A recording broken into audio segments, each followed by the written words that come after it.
Good morning, everyone, and welcome to the February 11th, 2021 telephonic teleconference meeting of the Memphis and Shelby County Land Use Control Board. My name is Mary W. Sharp, and I will be serving as your chairperson today. We will begin this morning's meeting with a roll call. Mr. Whitehead, would you proceed, please? Yes, ma'am. Can you hear me? Yes. Yes. Okay, Yes. thank you. Mr. Fleming? Here. Mr. Gill? Here. Vice Chair Lyles Wallace? Here. Thank you. Ms. O'Connell? Here. Dr. Pritchard? Here. Mr. Thomas? Here. Mr. Tolles? Here. Ms. Wilbanks?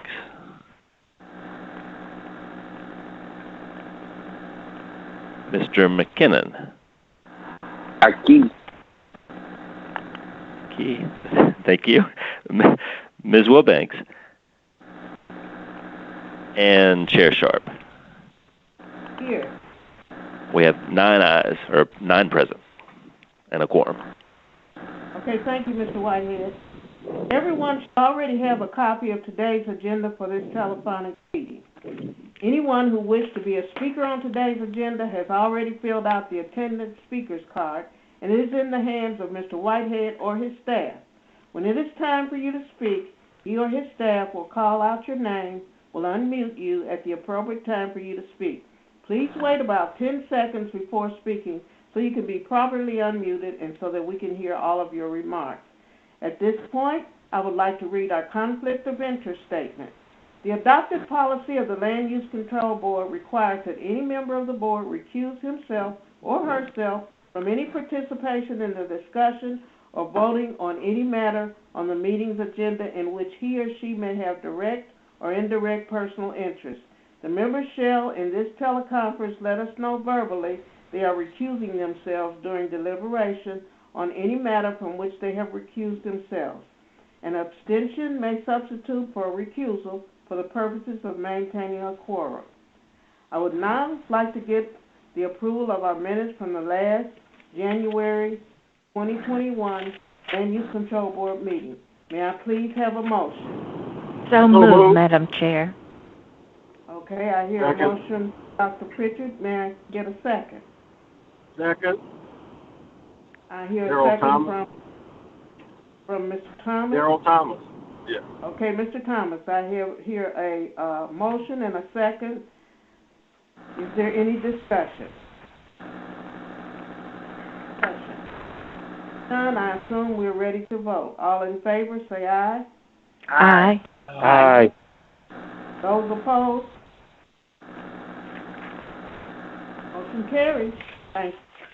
Now we're ready for our director's report from Mr. Zana.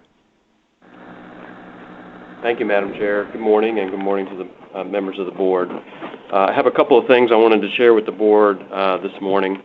The first thing is a corridor plan that our division is working on that I discussed back in, I believe, November in my director's report for the area known as the Innovation Corridor, which runs from downtown through the Medical District, Midtown, and to the University of Memphis, and aligns directly with the new bus rapid transit route that is in the planning stages currently. The corridor plan that we're working on would align the land use, design, and potentially recommend zoning changes along that route so that we're able to achieve a higher density level of development along that corridor that would support the transit service that we're expecting in the next couple of years through that bus rapid transit project. We're anticipating to get started on public engagement for that transit-oriented development plan next month, and we have, in addition to doing public engagement, we have a stakeholder committee that is representative of some key stakeholder groups along the area, and I wanted to share that we've asked Mr. Fleming to be the representative of the Land Use Control Board on that stakeholder group, and he's agreed. So we're looking forward to having his participation in that, and hopefully this begins a precedent as we're doing more small area planning and corridor planning going forward, that we have a representative of the Land Use Control Board to participate in any sort of oversight committees on those planning efforts to ensure that not only there's alignment with the Land Use Control Board, but ultimately when those plans are completed and they come to you for adoption, there's a subject matter expert on the board who can speak to it through their involvement. So excited to share that. The second thing I wanted to discuss is the Accelerate Memphis initiative. You may have heard this announced from the mayor or read about it. Mayor Strickland announced this as a part of his State of the City address last month. This initiative was brought to the City Council and supported by the City Council at the last meeting. But this is an exciting opportunity that Memphis is announcing an investment of roughly $200 million in public improvements in neighborhoods throughout the city over the next few years. One of the major areas of investment is activating the Memphis 3.0 plan, and we're doing so in three really major ways. First, large-scale investments in 9 of the anchor areas designated in the plan. 2 of those 9 we've done small area plans for, and we've talked about as a part of cases that have come before you in Raleigh and Whitehaven. And then the other 7 are in areas of North Memphis, South Memphis, Oak Haven, and the Summer Avenue area. So we're excited about moving forward on those large-scale investments as a part of Accelerate Memphis. A second area of investment is early-stage investments, small investments in 34 anchor areas. So, really sort of understanding how we can be investing in seeing public improvements that are changing the trajectory of 34 different areas across the city. And then finally, roadway and street improvements at 8 different streets and intersections that were defined as implementation priorities in the district section of the comprehensive plan. All in all, the Activating Memphis 3.0 section of Accelerate Memphis is $75 million of the $200 million. So we're really excited about this opportunity, not only in addition to the importance and the role of land use decisions being made consistent with the plan to ensure implementation. Accelerate Memphis provides a very visible and tangible opportunity to demonstrate the plan's success and ability to change the city for the better. So that obviously is very exciting for our city, and I will look forward to continuing to bring updates to you on Accelerate Memphis as it progresses. That is all that I have this morning, and thank you again. Thank you, Mr. Zena. Okay, Mr. Whitehead, may I please get a secretary's report for this month and an explanation of today's procedures? Yes, ma'am. And before I do that, I was going to check to see if Ms. Wilbanks has joined us. Okay. I think she will be joining us, but if we get to the consent calendar discussion, Madam Chair, we may need to find a substitute to make that motion. My first announcement this morning is regarding the agenda and the staff reports that we'll be covering, as well as the visuals for those staff reports that will be streaming on our YouTube page. You can find the agenda by either Googling the Memphis and Shelby County Land Use Control Board and find our homepage, and there's a link to the most recent agenda from which you can hyperlink to or click on the individual staff reports as we proceed through the agenda. In addition, the agenda is found on our YouTube page, which is youtube.com/MSC /C as in channel / Division of Planning and Development. And that also, of course, is the page where we'll be streaming our PowerPoints that correspond to those staff reports. Announcement number 2 is I wanted to make sure we had unanimity, so I was going to check with the body this morning.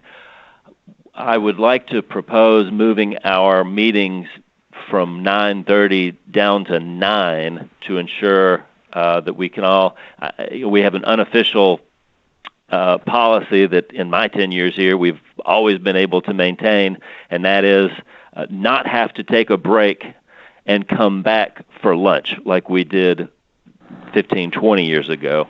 And I think moving us back from 9:30 to 10 will help achieve that. And I wanted unanimity because obviously when the 10 members of this body volunteered for this board, it was under the understanding that we'd be meeting at 9:30. So as they say in the weddings, on the movies, speak now or forever hold your peace.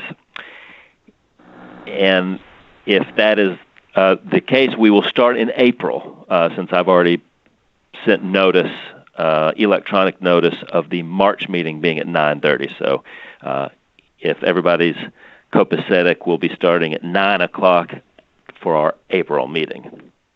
Announcement number 3 is pertaining to the agenda. Number 1 has been withdrawn. That is a apartment complex on the west side of Deloach between Central and Poplar. That item has been withdrawn and will not be heard until and unless a reapplication is filed. And that goes to my next announcement.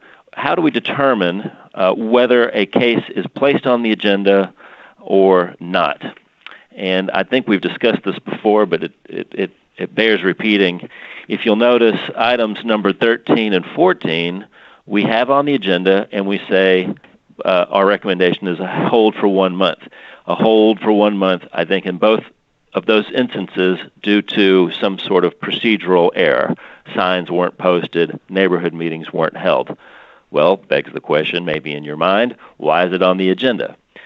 We place items on the agenda if those cases have involved mailed notice. So once notice is mailed to the adjacent property owners, it gets placed on the agenda.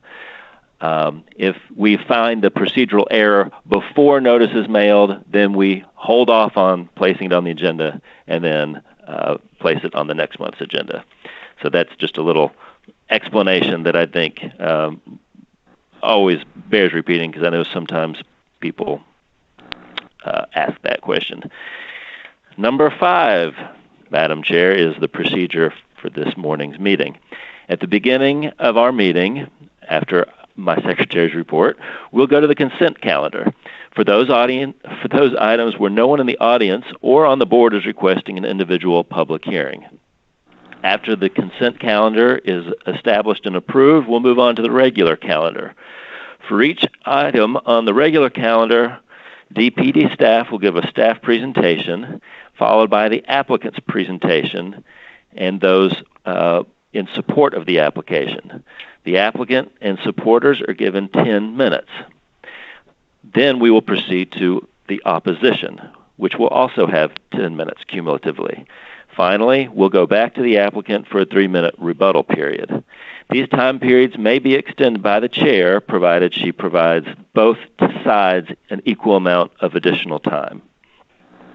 After all speakers have been heard from, the body will close the public hearing portion of the case, deliberate on the matter, and then vote. If during that time a board member feels like there is additional testimony required from one of the speakers, a 2/3 vote is required to reopen the public hearing, and at which point not only does that board member get to ask the question of the person he or she wishes to ask, but we also will give an equal amount of time for additional testimony from the opposing side, whatever side that may be. And since we're discussing the consent calendar, nothing has changed since my note to you yesterday on what cases we feel can be on consent. And going through the list, number 1, again, is withdrawn. Number 2 is consent as approval. Number 4 is consent as a 1-month hold. And Madam Chair, I did want to explain when we go through these holds, I wanted to explain the purpose of the hold. If you noticed in the staff report on item number 4, and if you recall from the last time this came to you in December, one of the issues was a few parcels whose owners wish to not be placed in the proposed historic overlay district. The most significant, at least in size, is owned by the city of Memphis, and that is what is known as the mound, a mound of dirt that was designed to carry ramps from I-40 on the west side of 240 through Midtown and to connect to Sam Cooper. As we all know, that is never going to happen. But the mound, which was owned by the state for many decades and not too long ago sold to the city, now the city is under contract with a prospective developer, and they collectively wish to be located outside the district. The city, the development group, and the applicant for this historic district have struck an agreement whereby the planned development through which the development would be approved would itself exclude the property, at least for some period, from the historic overlay district. We have never allowed planned developments to exclude properties in historic districts. I'm not a person who believes that just because something has always been done a certain way, it has to always be done that way. But I feel like if we're going to make a change of this nature, we need to consult legal counsel, and which we have done, and that is the purpose of the hold. Mr. Rolling, our attorney, has stipulated that he can get us an opinion back prior to our March meeting. Following to number 5, and Madam Chair, Ms. Wilbanks has indicated that she is with us. So, item number 5 is consent as approval. Number 6, consent as approval. Number 7, consent as approval. Number 9, consent as approval. Number 13, consent as a 1-month hold. This goes to one of those procedural errors dealing with either signage or neighborhood meeting. Same as number 14, consent as a hold. And I can't recall which one was which, but one was a neighborhood meeting problem and one was a sign problem. So 13, 14, both consent as a hold. And finally, items 15 and 16, consent as approval. And with that, Madam Chair, I think my secretary's report and my explanation of the procedures is complete. Okay, thank you. One question, what about 17 and 18? Are they on the consent? Oh, thank you. 17 and 18, consent as approval. Yes, ma'am. Okay, thank you. Again, if any member of the audience wishes to provide testimony and support in opposition to a case, he or she should have already filled out a speaker card and provided it to Mr. Whitehead. Thank you again, Mr. Whitehead. Land Use Control Board is a supporter of community involvement, and we welcome neighborhood comments and feedback. We are respectful of the fact that many of you have taken off work, adjusted work schedules, or adjusted your schedules, even if you are still at home, to be heard today via telephone. But we ask that your comments be made within the time frame allowed. That's 10 minutes per side. If there are multiple speakers, please try not to be repetitive with your side's limited time. Lastly, I'd like to ask you all to silence your cell phones so as not to interrupt or disturb anyone during this procedure, as these can still be heard if you are unmuted via this teleconference. We are ready now to move to the consent agenda, and I would like to announce Ms. Lisa Wilbanks. who will be this morning's consent agenda chairperson. Ms. Wilbanks will read those items 1 through 18, which will be on the consent agenda. These items where requests have been made for public hearing will not be placed on the consent except for those cases that will be held in abeyance until a future meeting. Ms. Wilbanks, will you proceed, please? Yes, ma'am. Item number 1, case PD 20-14 in the University District has been withdrawn. Item number 2, case PD 2020 in Normal Station. The request is the expansion of the Spotswood Village Development, PD 90-346, on the south side of Spotswood at Buck Street. Staff recommendation is approval with conditions. Item number 4, case TTHD in Crosstown. The request is the creation of the Crosstown Historic Overlay District. Staff recommendation is hold for 1 month. Item number 5, case S21-02 in Fraser. The request is a 2-lot major subdivision at the northwest corner of Fraser and Ardmore. This is a companion case to Z2104 below. Staff recommendation is approval with conditions.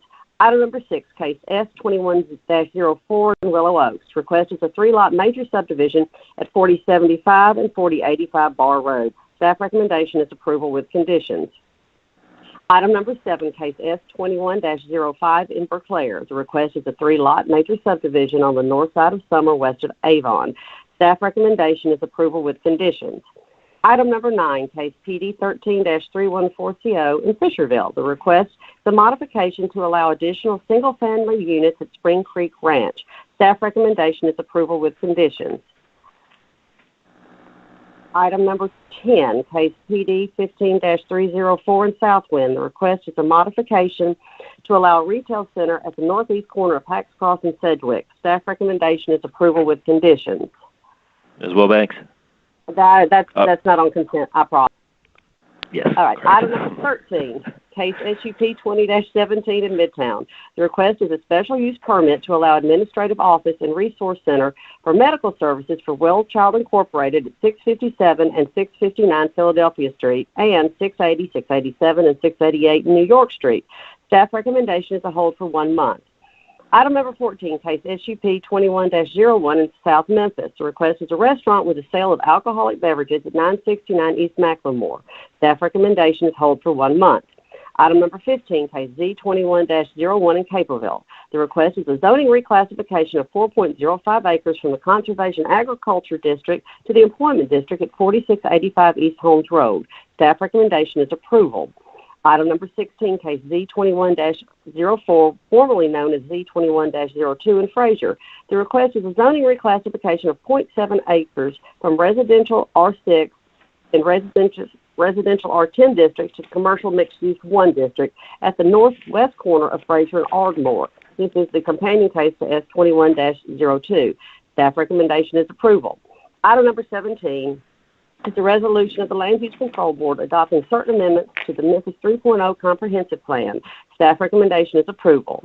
And item number 18 is the resolution of the Land Use Control Board recommending that the Memphis City Council adopt certain amendments to the Memphis 3.0 Comprehensive Plan. Staff recommendation is approval. That is the consent agenda. Thank you, Ms. Wilbanks. The items on the consent agenda will now be voted on with 1 vote subject to the recommendation of the OPD. If the consent agenda is approved, only items number 3, 8, 10, 11, and 12 will have independent public hearing. Can I get a motion, please, to approve the consent agenda?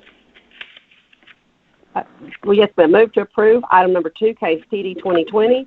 Item number 4, case TTHD. Item number 5, case S21-02. Item number 6, case S21-04. Item number 7, case S21-05, item number 9, case PD 13-314, item number 13, case SUP 20-17, item number 14, case SUP 21-01, item number 15, case Z 21-01, item number 16, case Z 21-04, and items number 17 and 18.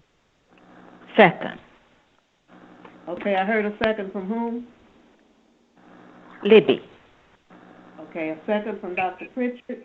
Is there any discussion? None. Any discussion? Hearing none, I assume we're ready to vote. We will do an individual vote. Mr. Whitehead? Mr. Fleming? Aye. Mr. Gill, Yes. Vice Chair Lyles Wallace, Yes. Mr. McKinnon, Aye. Ms. O'Connell, Yes. Dr. Pritchard, Yes. Mr. Thomas, Yes. Mr. Tolles, Aye. Ms. Wilbanks, Yes. and Chair Sharp. Aye. That's 10 ayes. Motion carries. Thank you. Now for the regular agenda, we're going to go to Dr. Pritchard, and the irregular agenda will be 3, 8, 10, 11, and 12. Dr. Pritchard? Agenda item number 3, SUP 20-15, Binghampton, transitional home at 578 Harold Street.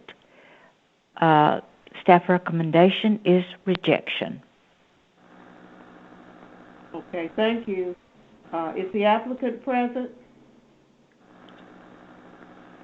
Is the applicant present on number 3? Okay. All right. Yes.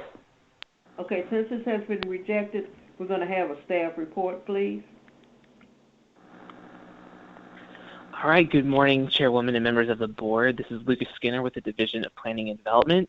Again, this case is SUP 20-15, and the request is a transitional home located at 578 Harold. Next slide, please.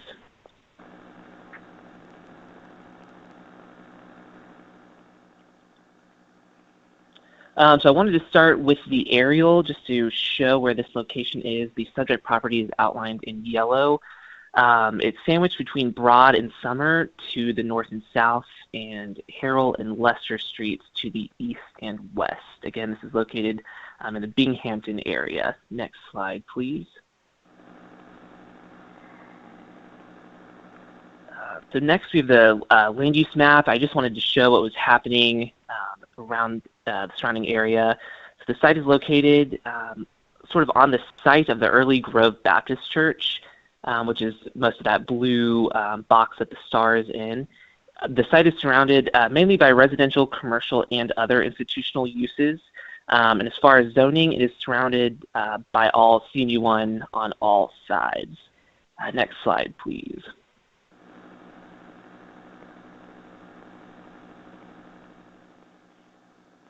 Here we just have 2 site photos. Again, the site stretches from Lester to Harold, from the east to the west.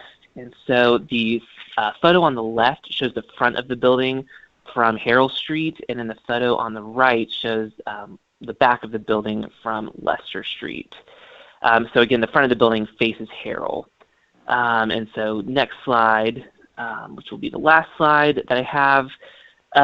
My conclusions can all be found on pages 14 and 15 of my staff report. I won't go through all of them, but I just wanted to mention that though staff found this use in the request to meet the older Binghampton plan that I mentioned in the staff report, staff did find that this use in the request was not consistent with the much newer and broader Memphis 3.0 plan, and therefore staff is recommending rejection on this request.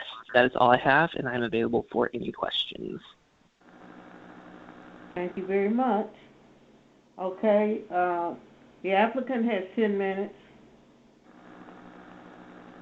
Can you introduce yourself, name and address?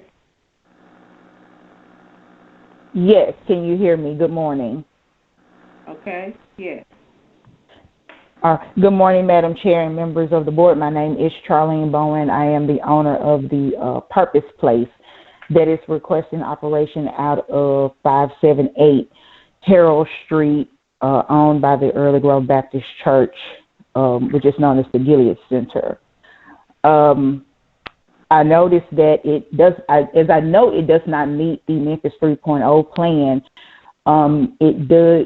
The project that I'm doing does meet an older plan for Binghampton development, and as well aligns with what the church originally built the facility for, and it was approved for back in 1990, of being a care home to take care of people, and that is the same premise that I am using today with the purpose places and the main audience is around veterans as a care home to make sure that they get what they need so that they can transition back out into society and acquire their own home. And where it is positioned in Binghampton on the church's property lends itself to be one of the perfect locations. It's a walkability community. It has shopping, restaurants. It has public services that person would need. It is within 12 minutes from the VA.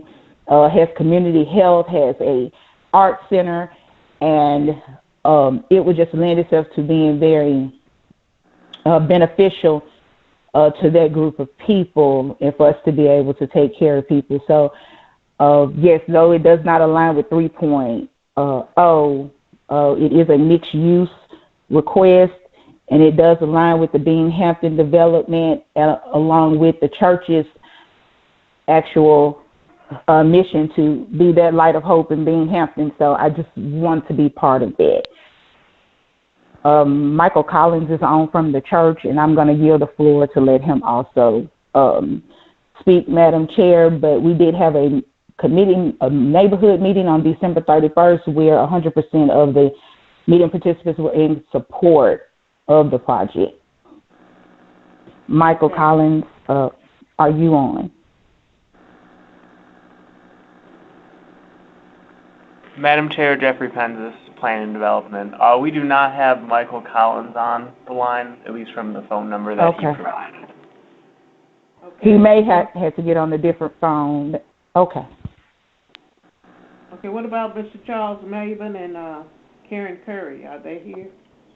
Yes. Charles Maven, you're unmuted now. Would you give your name and address, please, Mr. Maven?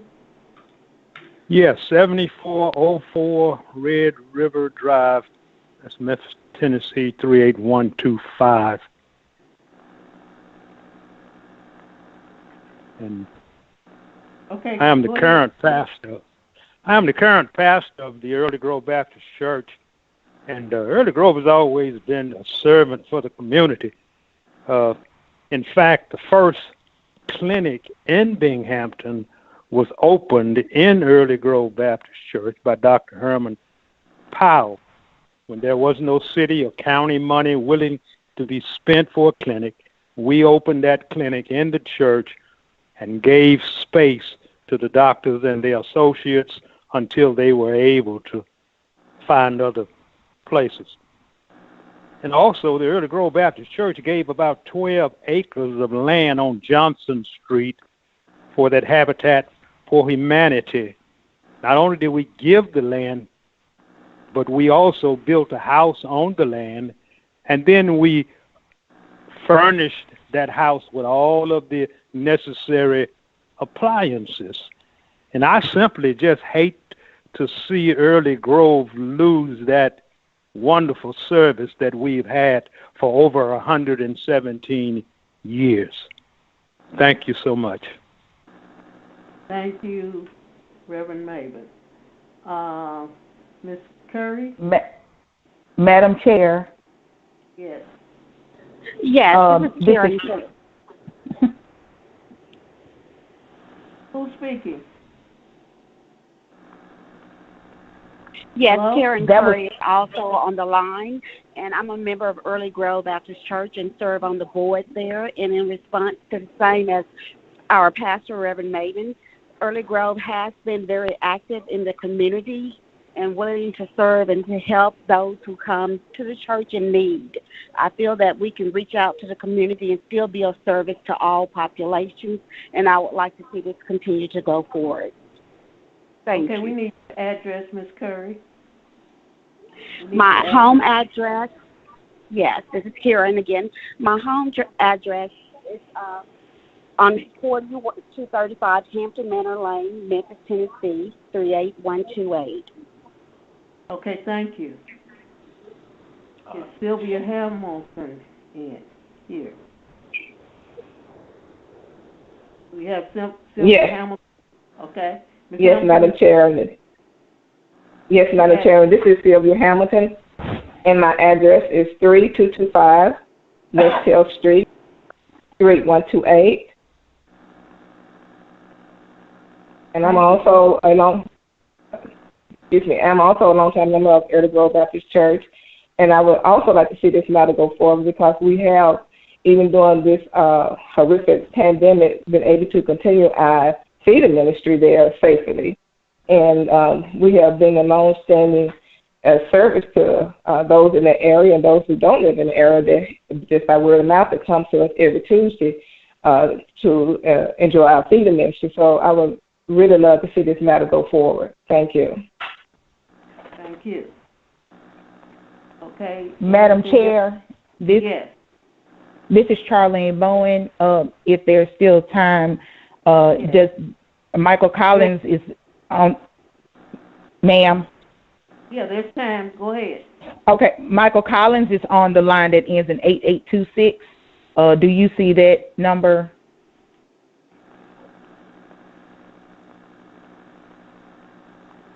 Okay, staff member, Mr. Pendleton. 1 minute. Trying to find it.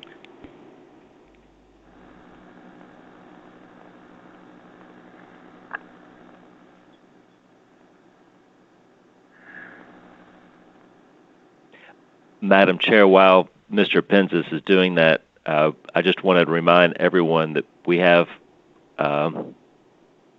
nearly 100 people on this call right now, and some of the phone numbers come up as names, some come up as numbers, some come up as wireless, some come up as private.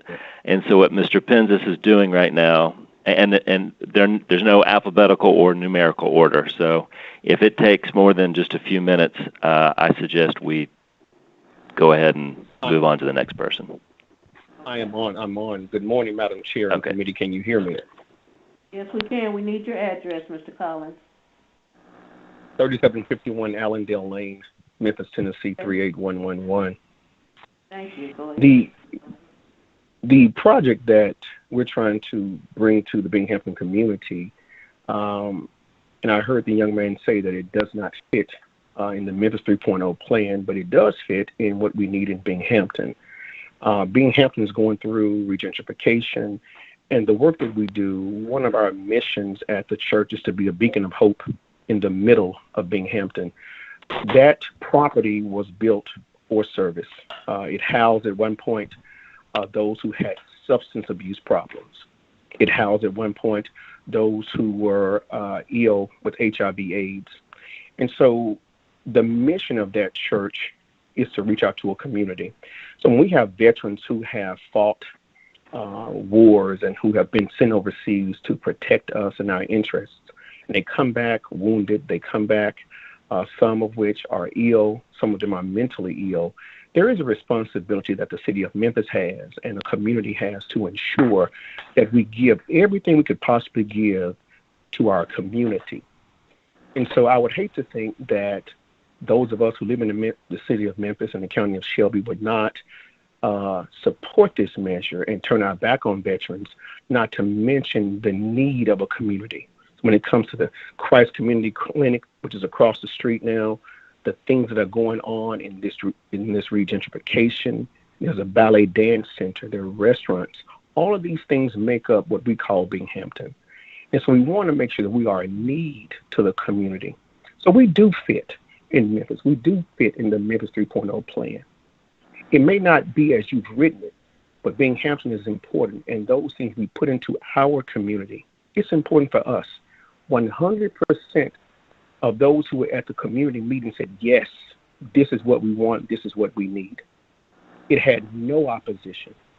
Thank you, Madam Chair, for your time. Thank you so much. Okay. Do we have any questions? Any board members have any questions of the applicants and or support at this time? Okay, hearing none, we're ready to hear from the applicant. Madam Chair? Yes.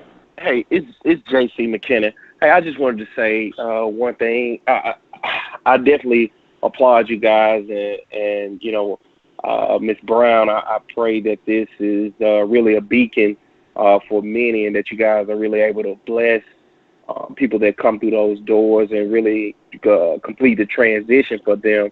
And that's why you guys will have my support. It sounds like you guys are going to be doing some good work, and I pray that it's all for the people, and it really truly does touch someone and changes their lives. And you guys have my support. Okay. Thank you, Mr. McKinnon. Thank you. We are now ready for the opposition. We have Kim Baker, Kelly Robb, and Jeff Wilson. Are any of those opposers on the line? Kim's on right now. I am actually a property owner in that area, and my real concern is that the increased foot traffic. Excuse me. Can you hear me okay? Yeah, Can you give us 602 Harold. 602 Harold. Okay. Go ahead. Yeah, so I'm actually on that street on there, which is concern. My concern is with the increased traffic that's going to be in that area, the foot traffic. I have a small child, and I'm concerned that it's just the traffic that could be going on there, and not necessarily foot traffic and actual vehicle traffic. And then it's where it's not in line with the overall plan on what we're trying to rebuild the community. I feel it may have a negative impact into my property value that I have right there. I'm in the process of actually, building onto that area with my property. So that's the reason why I am concerned with having this home there. Thank you. Thank you. What about Rob? I'm Rob. I'm Kelly Robb. My property, I live with my aunt. We live at 422 Lippert Street. We've been living there for more than 40 years. And I know that the church does a lot for themselves in that area, and I applaud that. But as a property owner, I do not feel that that it would do well for our property value at this time. I understand about the veterans. I have veterans in my family, and I am also a nurse, and I deal with veterans, and a lot of them have a lot of issues. It will bring a lot of negative traffic. A lot of them have addictive issues, and we're trying to keep this as a family environment at this time. And I just feel like I looked at all the zip codes of everyone that has to be speaking, and none of those zip codes are in that area. They will not feel the impact of whether it's positive or negative there, but we will. And there is a lot of the value of our property will go down. It's going to be loitering. Veterans are not, like I said, I'm a nurse. They are not easy to care for. And so it will devalue us, and I do reject this. Thank you. Thank you. Okay, Mr. Wilson. Name and address? Yes, can you hear me? Yes. Yes. What's your address? 848 Maple 62 Esther. The concern that I have is I'm a veteran, and the concern that I have for the community is property value. And we are doing some big things there, and as you know, there's a lot of commercial development going on in the area, and Party 3.0. And that's one of the main reasons that I've invested into the community. However, I'm not sure about the safety in the community and the property of the community. Are we going to say it? But the city's doing great things there in Memphis, and I just want to make sure that we can sustain and maintain the safety of our community. A lot of traffic goes down with these different churches over here, and it's bringing in good things for the church. I would say that. We just want to make sure that we keep the integrity, because we're trying to see great things here in Binghampton. That's all I have to say. We reject this. Okay, thank you. Board members, do you have any questions for the opposition at this time? Any questions for the opposition? Okay, hearing none, we're ready for the applicant's 3-minute rebuttal. Owen? Yes, Madam Chair. Can you hear me? Yes, we're ready for your rebuttal. Okay. Yes, ma'am. This is Charlene Bowen, and after hearing the oppositions, I do take into consideration all the things that they have said, and we will continue to maintain the high standards that Early Grove has already set forth in that community. The building existing there was already a care home. It was built for such that use, and we have a very in-depth vetting process for those veterans. There are certain veterans that we won't be able to service due to mental health issues and different things like that. We're not a medical or facility. We are a transition home that is trying to help those who have served. We're trying to serve those who have served, and we will maintain the high standards that Early Grove has always maintained in that area. We're not looking to bring anything down. We have 2 ingresses and egresses on the to get to the facility, so that we can definitely combat traffic coming through the side, especially on Harold Street where the families are. We actually encourage people to come through the side on Lester Street, so that we won't be an undue stressor on anyone in the community. And we're hoping that this will bring the property value up. The building was sitting there, not in use, actually deteriorating, which would have probably affected the value of a property over being able to revitalize it back to its original glory.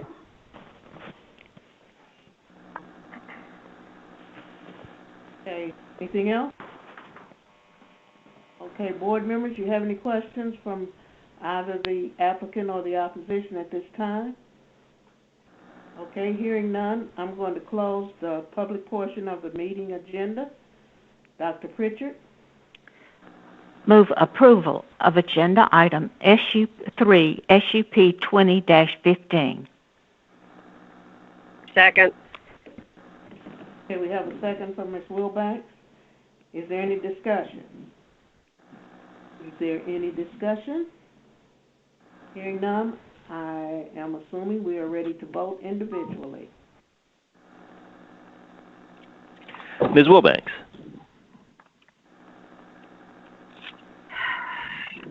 Yes. Mr. Tolles? Yes. Mr. Thomas? Yes. Dr. Pritchard? Yes. Ms. O'Connell? No. Mr. McKinnon? Yes. Vice Chair Lyles Wallace? Yes. Mr. Gill? No. Mr. Fleming? Yes. And Chair Sharp? Yes. That's 8 ayes, 2 nays. Carrie. Correct? Okay, thank you. Dr. Pritchard? Yes, we'll go now to agenda item number 8, SUP 20-16, Raleigh, used car sales establishment at 2906 Old Austin P. Staff recommendation is rejection. Is the applicant present? Madam Chair, Jeffrey Penzis, Plan Development. The applicant is not present on the phone number provided.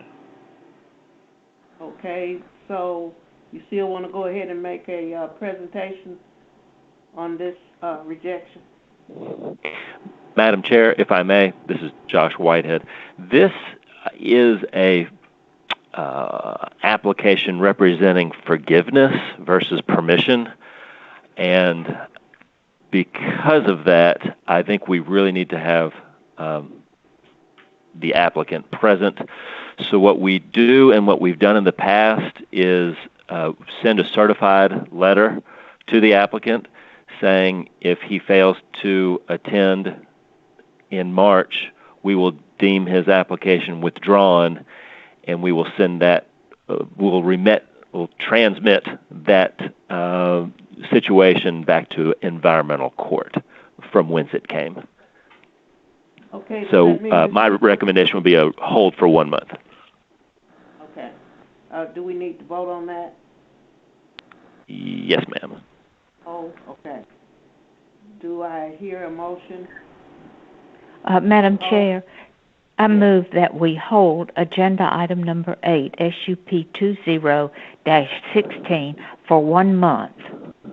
Second, Toles. Okay, it's been moved and seconded by Mr. Toles.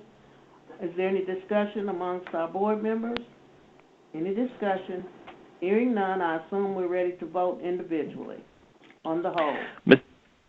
Mr. Gill? Yes. Dr. Pritchard? Yes. Ms. Wilbanks? Yes. Ms. Toles? Yes. Mr. Fleming? Yes. Mr. McKinnon? Yes. Vice Chair?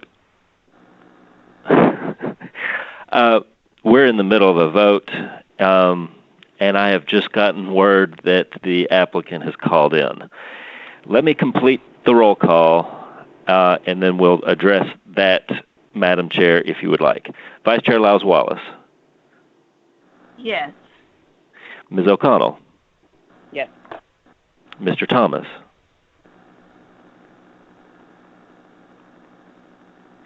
And Chair Sharp? Yes, Daryl Thomas. Okay. And Madam Chair? Yes.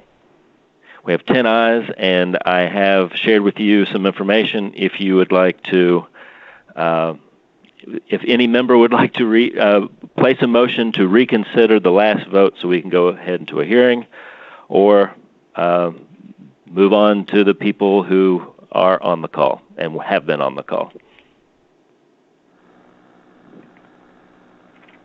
Well, Madam Chair, this is Libby. I move that we rescind that hold for 1 month since we have the applicant on the line and consider it at this point. Okay, And do we have a second? Second. Okay. And Madam Chair, we don't have to take a vote. If you ask if there's any opposition, we can just go ahead and, if there's no opposition, we can just go ahead and proceed. Is there any opposition to the rescission? Hearing none, This is Daryl Thomas. Which case are we talking about now? Number 8. 8. Okay. All right. Number 8, where the applicant originally was not on the line to make his presentation. That is another rejection. And since he wasn't on the line, then we voted to hold it, and now we're voting to hear it because he's on the line. Okay. I'm good. Thank you. Okay, back to you, Madam Chair. We're back to normal. Okay. So Mr. Nickelberry's on the line. I'm assuming arguendo Fred Singstack is on the line, and we're going to hear the case since this is a rejection. Yes, my name is Frederick Singstack, address 9375 Zachariah, and I apologize. I was on the phone, but I think I was on a phone that had, I guess, private or something, so I had to hurry up and call to another number. And I actually have Jeff Nickelberry in the same room with me. We're going to hear the case first from the yes, ma'am. Staff member. Okay. Go ahead. Okay. All right. Good morning, Madam Chair, members of the board, and members of the public, and Mr. Sangstack, Mr. Nickelberry. This is Brett Davis with the Division of Planning and Development. I'll be presenting case number SUP 20-16 this morning. This is a special use permit application for used car sales at 2906 Old Austin P. Highway. And excuse me, there's a bit of a lag between the call and the slideshow. Just some general information on the case. This lot is owned by Octopus Group Inc., a member of which is Mr. Sangstack. The area is about 1/4 acre, and the zoning is commercial mixed use 3. Next slide, please.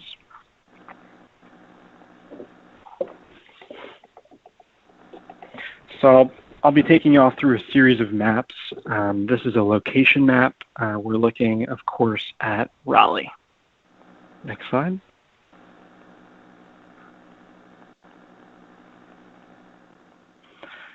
an aerial photograph overlaid with zoning boundaries.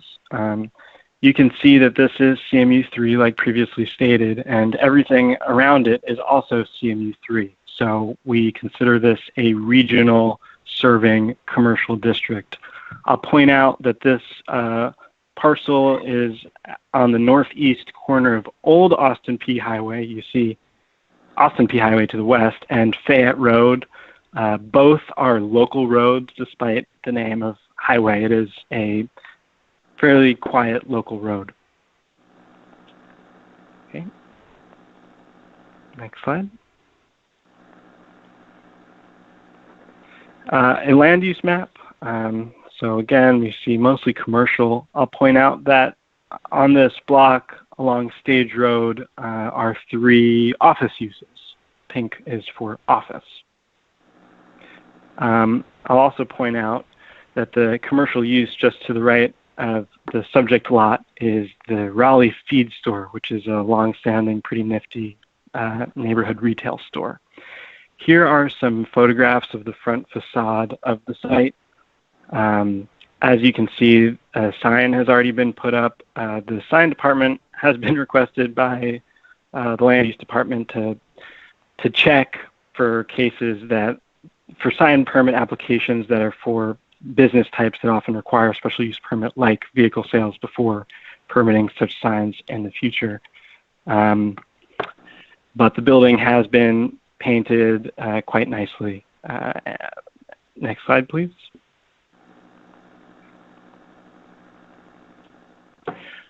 Here we see a view on the west of Old Austin P and on the right of Fayette.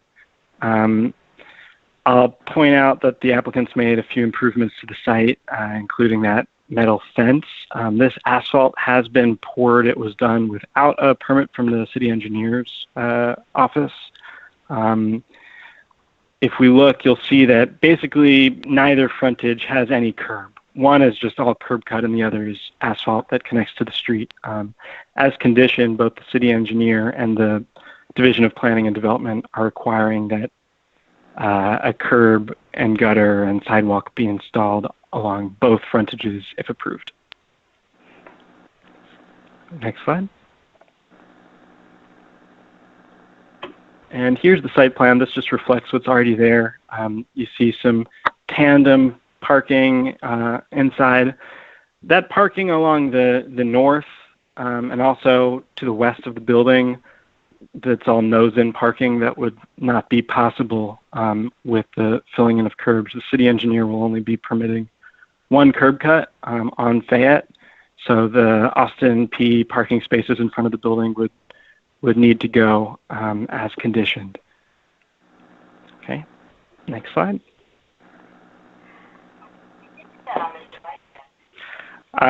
This is actually the subdivision plat. It's the plan of Raleigh of 1838. North is to the left. I thought it was pretty nifty to take a look at this, and I wanted to show y'all. So highlighted in yellow is the subject parcel. Market Street is now Old Austin P, and the old public square courthouse is now a convenience store with gas sales. That wasn't my case. It's before my time. Okay. Next slide. But we're planners, so we, by our nature, think about the future. And what is the tool we use to think about the future? The Memphis 3.0 Future Land Use Map. So we see that this site is in the aptly named Stage Road / Old Raleigh Anchor Neighborhood. We distinguish between anchors and anchor neighborhoods. Anchors are meant to be neighborhood commercial centers, and the anchor neighborhood is the pedestrian well that serves that anchor. And there's a variety of types of anchors and anchor neighborhoods. But anchor neighborhoods, by and large, are meant to be more residential in nature, despite the fact of the site zoning. The plan, I'll also add that we have different, further distinguish between anchor neighborhoods by how we think they should be approached. So we have accelerate anchors and nurture anchors. For example, this is a nurture anchor neighborhood.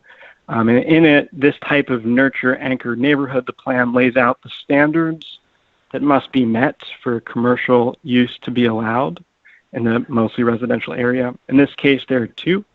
It has to be adjacent to at least two similar uses, and it also is supposed to be located on a major road. Next slide. So in conclusion, Mr. Frederick Sengstack of the Octopus Group, Inc. has requested a special use permit for used vehicle sales at 2906 Old Austin P Highway. The parcel is within the James Road / Old Raleigh anchor neighborhood in the heart of historic Raleigh. It is at the northeast corner of Fayette Road and Old Austin P Highway, both of which are local streets. Adjacent uses include the Raleigh Feed Store to its east, as well as several office buildings along Stage Road. Used vehicle sales, often associated with crime traffic and unaesthetic outdoor storage, may have an adverse impact on both types of neighboring uses. The general plan states that this type of commercial use should be permitted in an anchor neighborhood of this type only when sited on a major road, such as an arterial or connector, and when adjacent to similar uses. We found that the proposal meets neither standard. It is on the corner of two local streets and adjacent to office uses and a neighborhood-oriented retail store. Moreover, the plan calls for a municipal effort to, quote, nurture this area. Used vehicle sales may be detrimental to that goal. So we have found that it fails to meet the special use permit criteria for these reasons, and are recommending rejection. If approved, we are recommending that one condition that the streetscaping be improved with curb gutter and sidewalk. And that concludes my presentation. I'm available for any questions. Thank you. Okay, thank you. Any questions? All right, we are ready for the applicant, Mr. Nickelberry and Mr. Sengstack, for your presentation and your address. Yes, my name is... Pardon? Madam Chair, I'm sorry. This is Desiree Lyles Wallace, and I have a question of the staff. Is this business already in operation? No, ma'am. To my understanding, there are no cars currently on the lot. The lot is mostly improved. It's ready to go. The parking's been painted, the office is set up, the sign's there, but there are no cars currently being sold on this lot. Okay, thank you.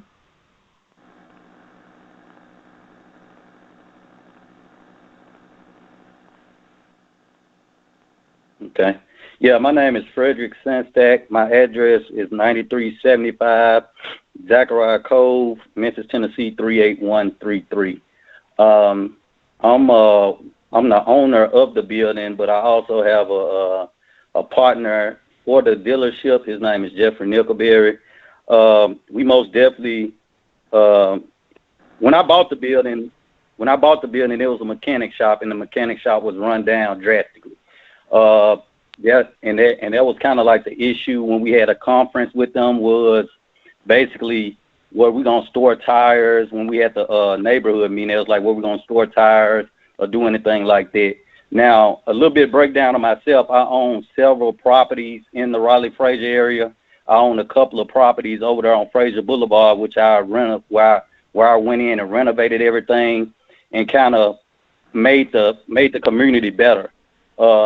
Jeff also is a pillar of the community. Also, he already owned a couple of business already, and then he has gave great opportunities for a lot of people, especially young kids, mentoring them and sending them and helping them go through the process of going through college. There's just a little bit breakdown on our character as the people that are involved in the building.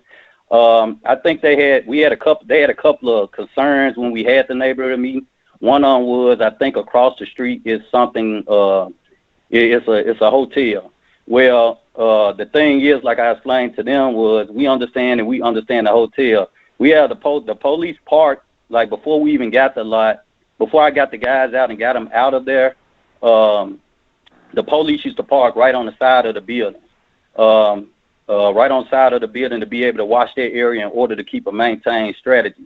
Now, when we first decided to get inside the building, we made it our mission to make sure that the police that pulled up on our lot is still comfortable. So the way we built the fence wasn't the way that we was going to build a fence at first. So we most definitely care just as much about the community as everyone does, and we most definitely try, when we go into a community, we try to do everything we can to improve it. Now, right now, it was a mechanic shop, and it really was dilapidated and ran down. The guy had a whole lot of stuff in there, and I made it my mission to get everybody to understand in that community that we would be an asset, not a liability to it. We made sure that we went in and just spent an enormous amount of money in order to show the community that we most definitely will be a contributor of it, both monetarily and with our efforts to support, youth in the community, because we have did a whole lot of strong things as far as that goes. And I also, just a little side note, I also own another building in that same community where my wife resides in. So when we move in as a community, but we also try to support the community. We will not we would not go in to suck all the money out of the community, because that's Raleigh and Fraser is the area I kind of focus on, and I try to do everything I can in order to help the community inside of there. So I'll let Jeff speak. I'm Jeff Nickelberry, 3141 Kirk County, Memphis, Tennessee, 38134. 128 Street. Fred and I, we thought there was a good need for a business right there, Carlisle. We thought that, we'll give kids and mentoring advice as to in terms of coming in and do some amount of work for us and stuff like that. But basically, what we try to do is we try to be a positive influence in the community. We try to do what's right in the community, and also, we just try to give kids opportunity.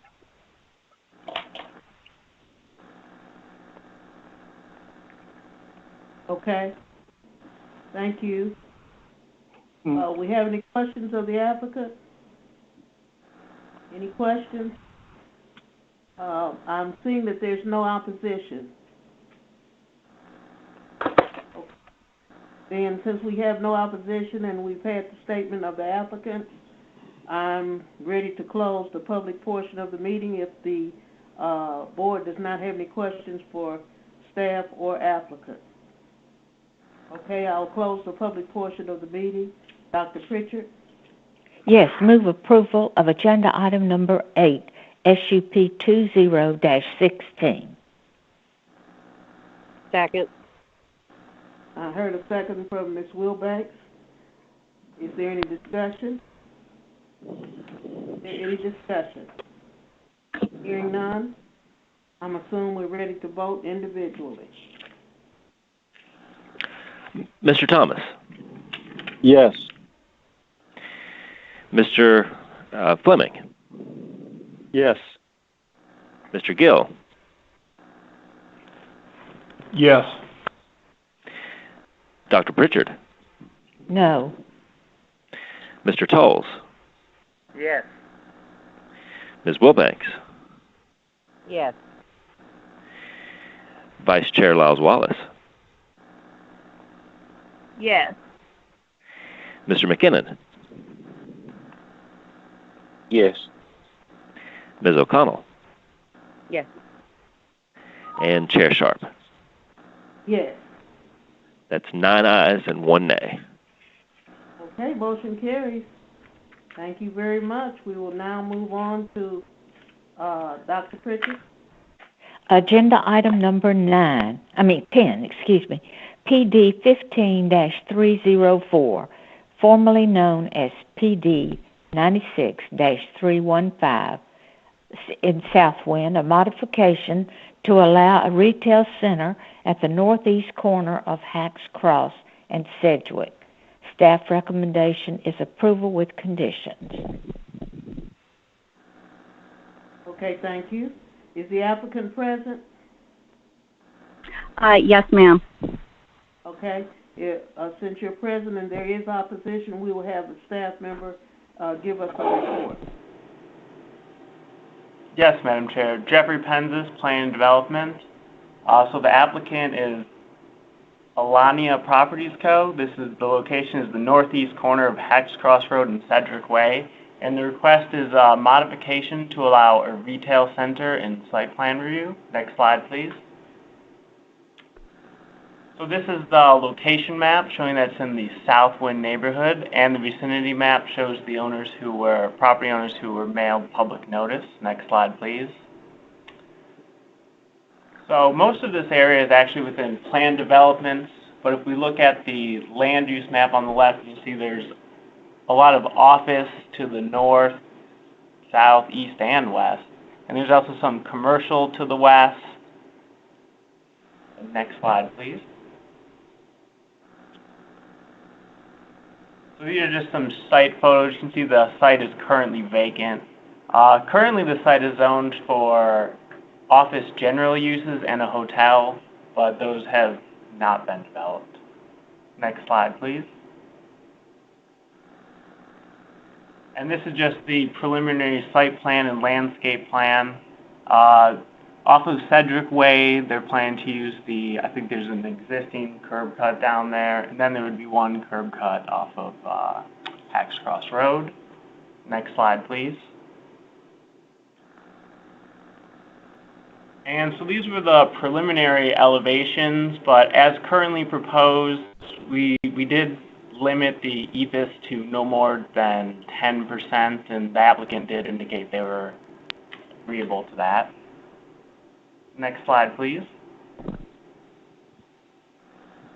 So for Memphis 3.0, this request meets the criteria because the intended use, which is a commercial strip center, and the proposed height are compatible with the future land use map, which identifies this as low-intensity commercial and service, and therefore the proposal is consistent. Next slide, please. So in conclusion, the proposed development will not unduly injure or damage the use, value, and enjoyment of surrounding property, nor unduly hinder or prevent the development of surrounding property in accordance with the current development policies and plans of the city and county. Next slide, please. And with that, staff recommends approval with site conditions and revisions to the outline plan conditions, which can be seen on pages 14 to 21 of the staff report. Thank you, Madam Chair. Thank you, Mr. Penzis. Okay, board members, do you have any questions of Mr. Penzis? Okay, hearing none, we're ready for the applicant to make your presentation. Thank you, Madam Chair, members of the Land Use Control Board. My name is Anita Archambault, ETI Corporation, 1755 Linfield Street, Suite 100, Memphis, Tennessee, 38119. I appreciate the opportunity to present for approval the Southwind site plan and major modification to the existing planned unit development application. This project provides a unique opportunity to modify an area within a prior planned development, which is currently designated to be developed with a hotel and general office uses. And now we have an opportunity to make it consistent with the land uses as envisioned and as designated within the recently adopted Memphis 3.0 plan, that this property should be developed with low-intensity commercial uses and services. And that is exactly what we are requesting and proposing to do within this planned unit development modification and site plan. This project and uses, which includes medical and fitness facilities, will be compatible and complementary to the variety of office, retail, and residential uses adjacent to and in the general vicinity to this property. The uses allowed within the CMU 1 district, along with the uses excluded as described in the outline plan, really provide that viable balance between maintaining professional and medical office feel while also providing personal amenities which will benefit neighbors and nearby employees. The look and feel in terms of aesthetics, the site and property function, building style and landscaping will all seamlessly blend in with the Southwind neighborhood as well.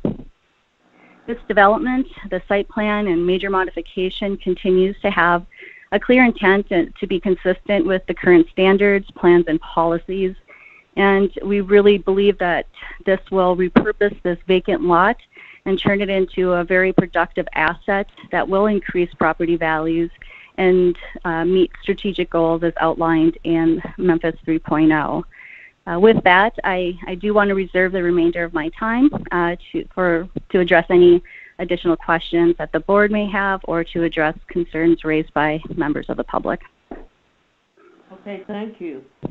Would any of the other applicants like to speak at this time? I have Alania Amin.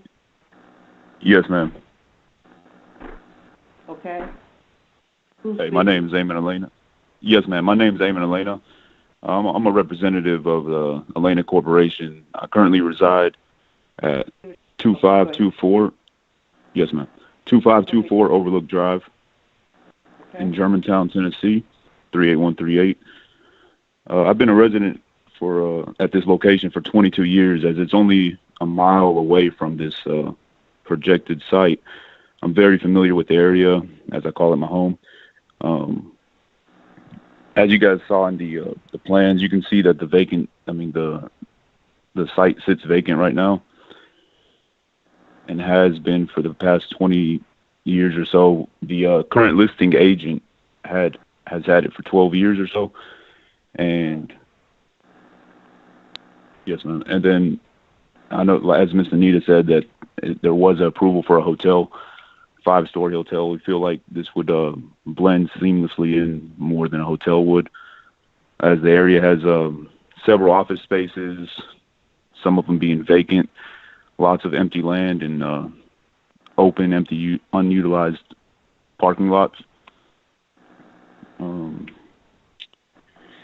Our plans for it is to just, like she said, bring low commercial retail, wellness centers, office spaces for doctors, and other various office spaces such as real estate or insurance offices. We feel like it provide the opportunity to provide back to the community some key necessity things and services that the community lacks in that area. Also, it would bring rejuvenation and energy back to the area, as very vacant in the area. So it complements the offices very well, as the shopping center across the street is at 100% capacity and occupancy. So vacancy wouldn't be an issue. That shows that there's demand for these type of things in this area. With that being said, we look forward to working with you guys and maintaining every opportunity and guidelines. So thank you, guys. Thank you. Is the person in support, Anthony Norris, on the line? Good morning. Yes, I'm on. Can you hear me? Yes. Good morning, Madam Chairwoman and Board. Thanks for taking a moment to hear from me on the support of this development. I do just want to add a couple things that I don't think have been covered, which is more a human element and community element that this development, I think, can bring to this area. I live in East Memphis now, but when I first came to Memphis in 2005, I lived at 8076 Misty Meadow Lane, which is just a few blocks south. And I also work in a professional capacity as Senior Vice President at FedEx in Information Technology. So I'm often at the campus and working from the campus just nearby, just south of the proposed development. Excuse me? Are you Mr. Norris? Excuse me? Are you Mr. Norris? Yes, I am. Okay, go ahead. I'm sorry. That's okay. And so the main points I just want to add that haven't been covered is I'm currently a member of the gym, and also that resides across the street that would be located in this facility. The amount of community that's created and the amount of diversity that's brought together through that facility is very tremendous. We are a small community, and I think we have the opportunity to grow that, and we invest and spend our time in this area. Just as an example, as a group, we took a run through the neighboring communities to celebrate and honor Ahmaud Arbery's life when his life was tragically taken. And so, having the option to not only do things like that through community resources that will be available here, but also things like new eating options in the area, which I think are sorely needed. So I do frequent this area. I think there's a lot of very good reasons to move forward with the development, and that's what I wanted to add today. Thank you. Thank you. Okay. Board members, any questions from the applicant and/or their support? Do we have any more information from the applicant? Are we ready to hear from the opposition? Okay, if you have no questions of the applicant or their support, we're ready to hear from the opposition. Adrian Bond, give us your name and address, please. Yes, my name is Adrian Bond. I'm with Case of Public Strategy. My address is 4501 Potter's Cross Drive, Memphis, Tennessee, 38125. I'm here representing a property owner that is adjacent to the east of this proposed development. I'm also here because I live just a mile and a half away from this proposed development, and my parents live inside of Southwind, the subdivision with the golf course. And I can tell you, we've got several points that we'd like to make. The first we'd like to be able to start off with is being given sufficient notice. Something of this significance, we feel that someone from Atlanta Property should have sought out input, not only from, an adjacent property owner that has an access road that encumbers upon their property, but more importantly, you've got the commercial properties association that is part of this planned development that wasn't notified. We understand that there were mailings sent out on the 26th. We understand that there is delays in this, but again, something of this significance should have, been conveyed, where it be some kind of virtual meeting, some good faith effort put forth to try to solve any of these problems that any of the owners, residential and commercial alike, see as major issues. As you will note, there are several opposition letters, and I've probably got 4 or 5 dozen of opposition letters here. And I can tell you that, the residents in this area are prepared to fight this, as well as major companies that are in the area. We can start with Sedgwick. Sedgwick has invested more than $50 million to establish a global headquarters in Southwind, and they hope to further grow their employment base, which right now has over 1,200 colleagues there. They have expressed in their letter of opposition that they don't want to have a strip center at their front door that will detract from their ability to recruit and retain top talent. Okay, I've got another letter here. This is from a resident that's right down the street that has spent a pretty penny on a house not too long ago. They're concerned that when they bought this property, they bought it because it was a mature area. It was carefully thought out, and I can tell you their major concern is that they think that there are enough of the retail strip centers all up and down Hacks Cross and Winchester, and as you can see, there are a number of vacancies in those areas. All you just got to do is just drive down Hacks Cross, drive up and down Winchester. You'll see the vacancies, large and small. This post-COVID-19 era has provided challenges to retail stores, and we understand that. and we don't think having another retail store that can potentially bring in adverse type of operations. And we have the letter of support from Elena Properties, which is, their own. It mentions that they would be not limited to dining, hair salon, pharmacy, laundromats, dry cleaners, and the such. But what they fail to mention is some of the most likely businesses there would be vape shops.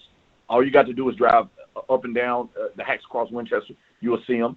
The tobacco stores, the payday loans and cash loans, cash advances, the title loans, the beauty supplies, the tax businesses, the nail salons.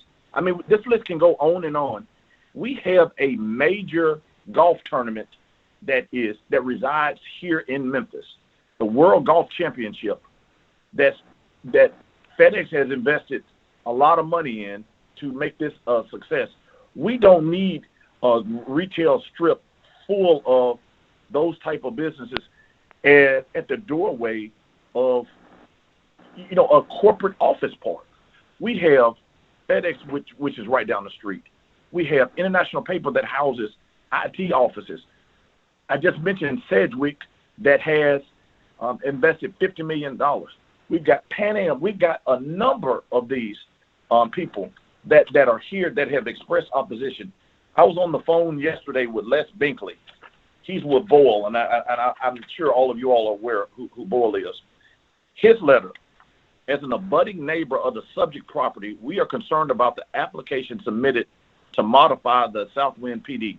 We own approximately 43 acres across the street from the subject property, which includes 230,000 square feet of Class A corporate office building that houses the headquarters. And they are in line with Sedgwick, CMS, and they both oppose this application in not keeping with the first-class corporate office environment and maintaining a desirable Class A regional office destination. They encourage the Land Use Control Board to recommend rejection and vote against this proposed modification. Yesterday as well, you'll note Pamela Falk, the Southwind Commercial Properties Association, that is responsible for all of the planned development for the commercial side. What are her comments? She'd like to address several concerns and objections to the reference application. Based upon conversation with various owners within the association, we are opposed to the application that is not keeping in best in class standards of the corporate office environment at Southwind. There are visual concerns regarding the lack of screening at the rear of the proposed building on the east side of the site. There is no screening proposed on the site plan.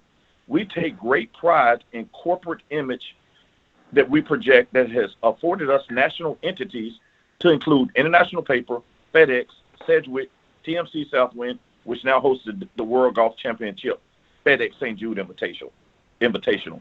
As a representative of the Southwind Commercial Properties Association, we encourage your staff to recommend the rejection of the Land Use Control Board vote against this proposed modification. This is Cornerstone Systems. I mean, the list can go on and on, which is there, that actually opposes well. You have that letter, so I don't want to read it. But this is one that I think is very interesting that I want to make sure we get on the record. This is from Cohen Investments. So we share a property line with a parcel proposed for modification before Land Use Control Board to allow for the development of a shopping center. Our building is a former retail center which was converted to office years ago. And consider this now. It was converted because retail did not work at the time. Since then, 10 years ago, across from this proposed site, a new center was built. As we have paid close attention over the years, we can attest that this center has experienced a lot of turnover and a lot of vacancy. It is our belief that the area deserves more Class A office use similar to Popular Healthcare in Sedgwick, a new shopping center separated from the more defined retail corridor or Hacks Cross and Winchester Drive to the south would bring additional retail vacancy to the area.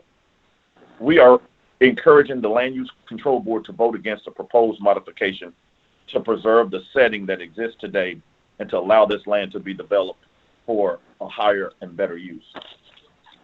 Pan Am Memphis, some of their major concerns is that this project will have substantial or undue adverse effects upon adjacent property, the character of the neighborhood, traffic conditions, parking and utility facilities, and other matters affecting the public health, safety, and general welfare.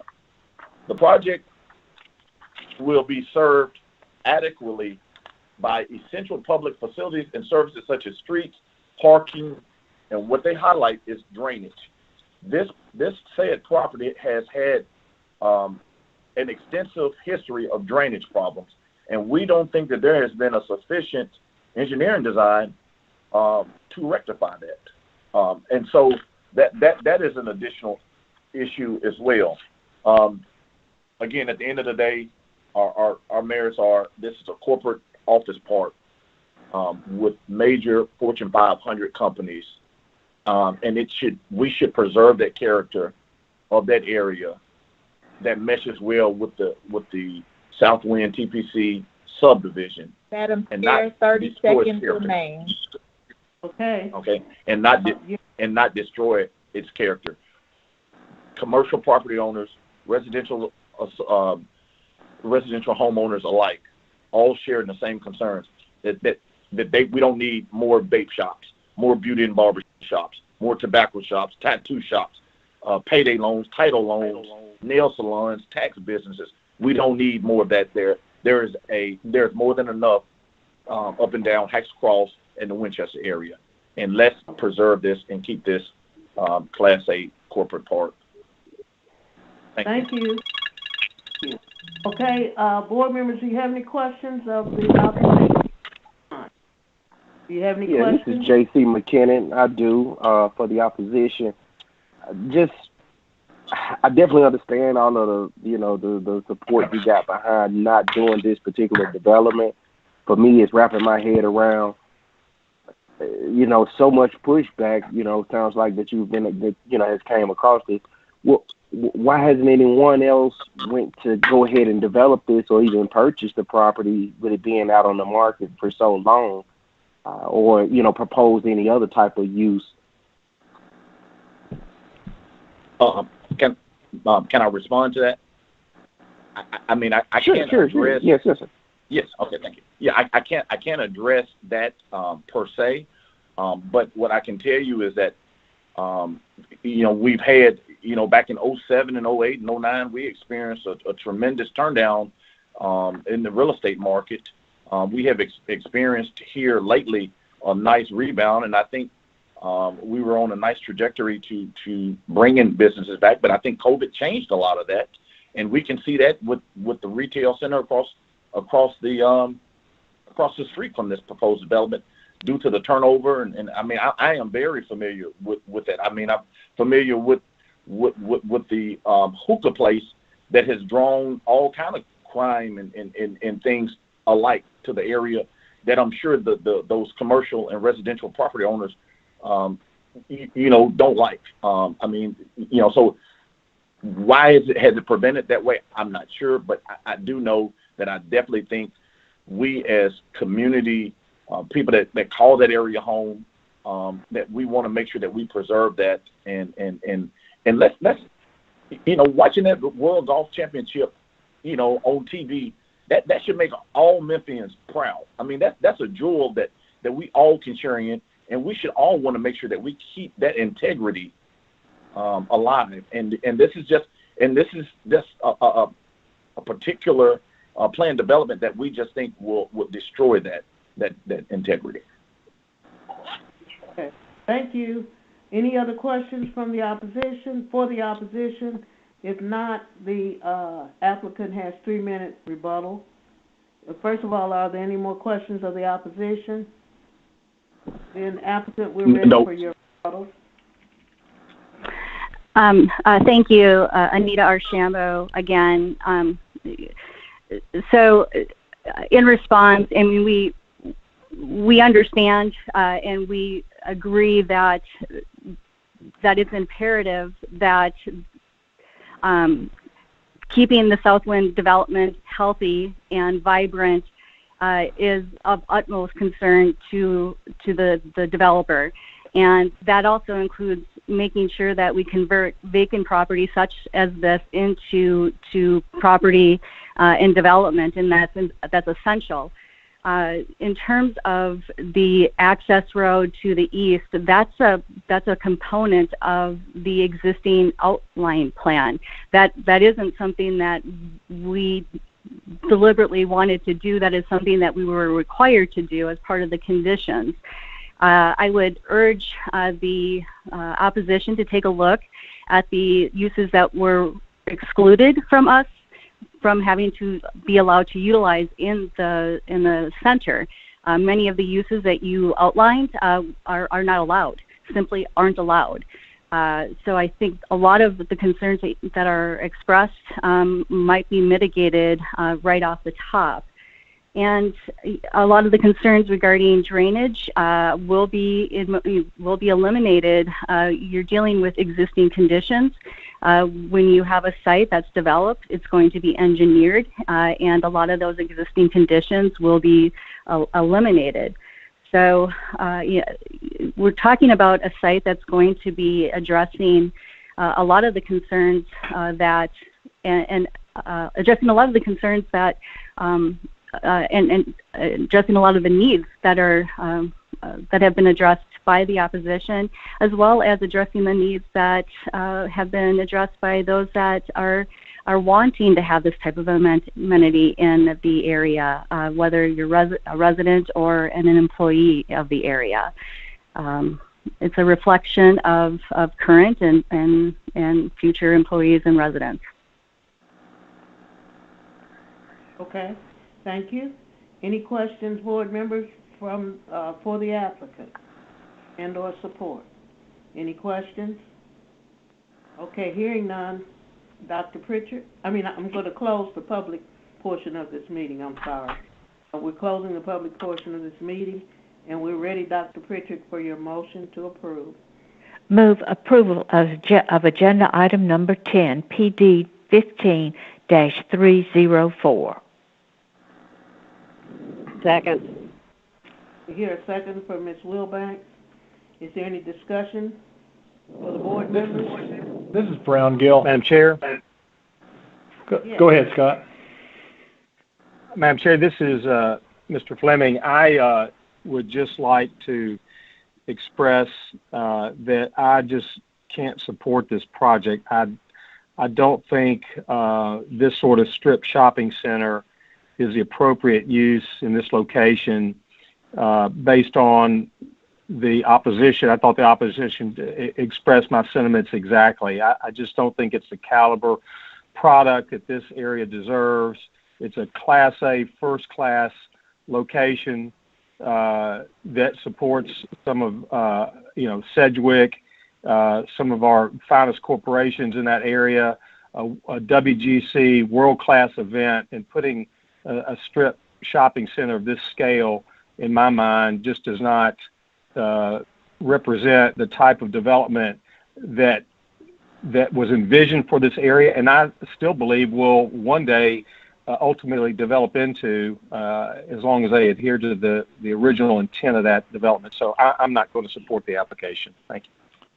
Okay, thank you, Mr. Fleming. Mr. Gill? Madam Chair, First, I'm going to abstain from this vote because we have a property across the street that we're developing right now. So I guess I'm speaking as a neighbor. I agree with Mr. Fleming. I worry. I don't like this use worries me. The site plan worries me, and the residential nature of the architecture.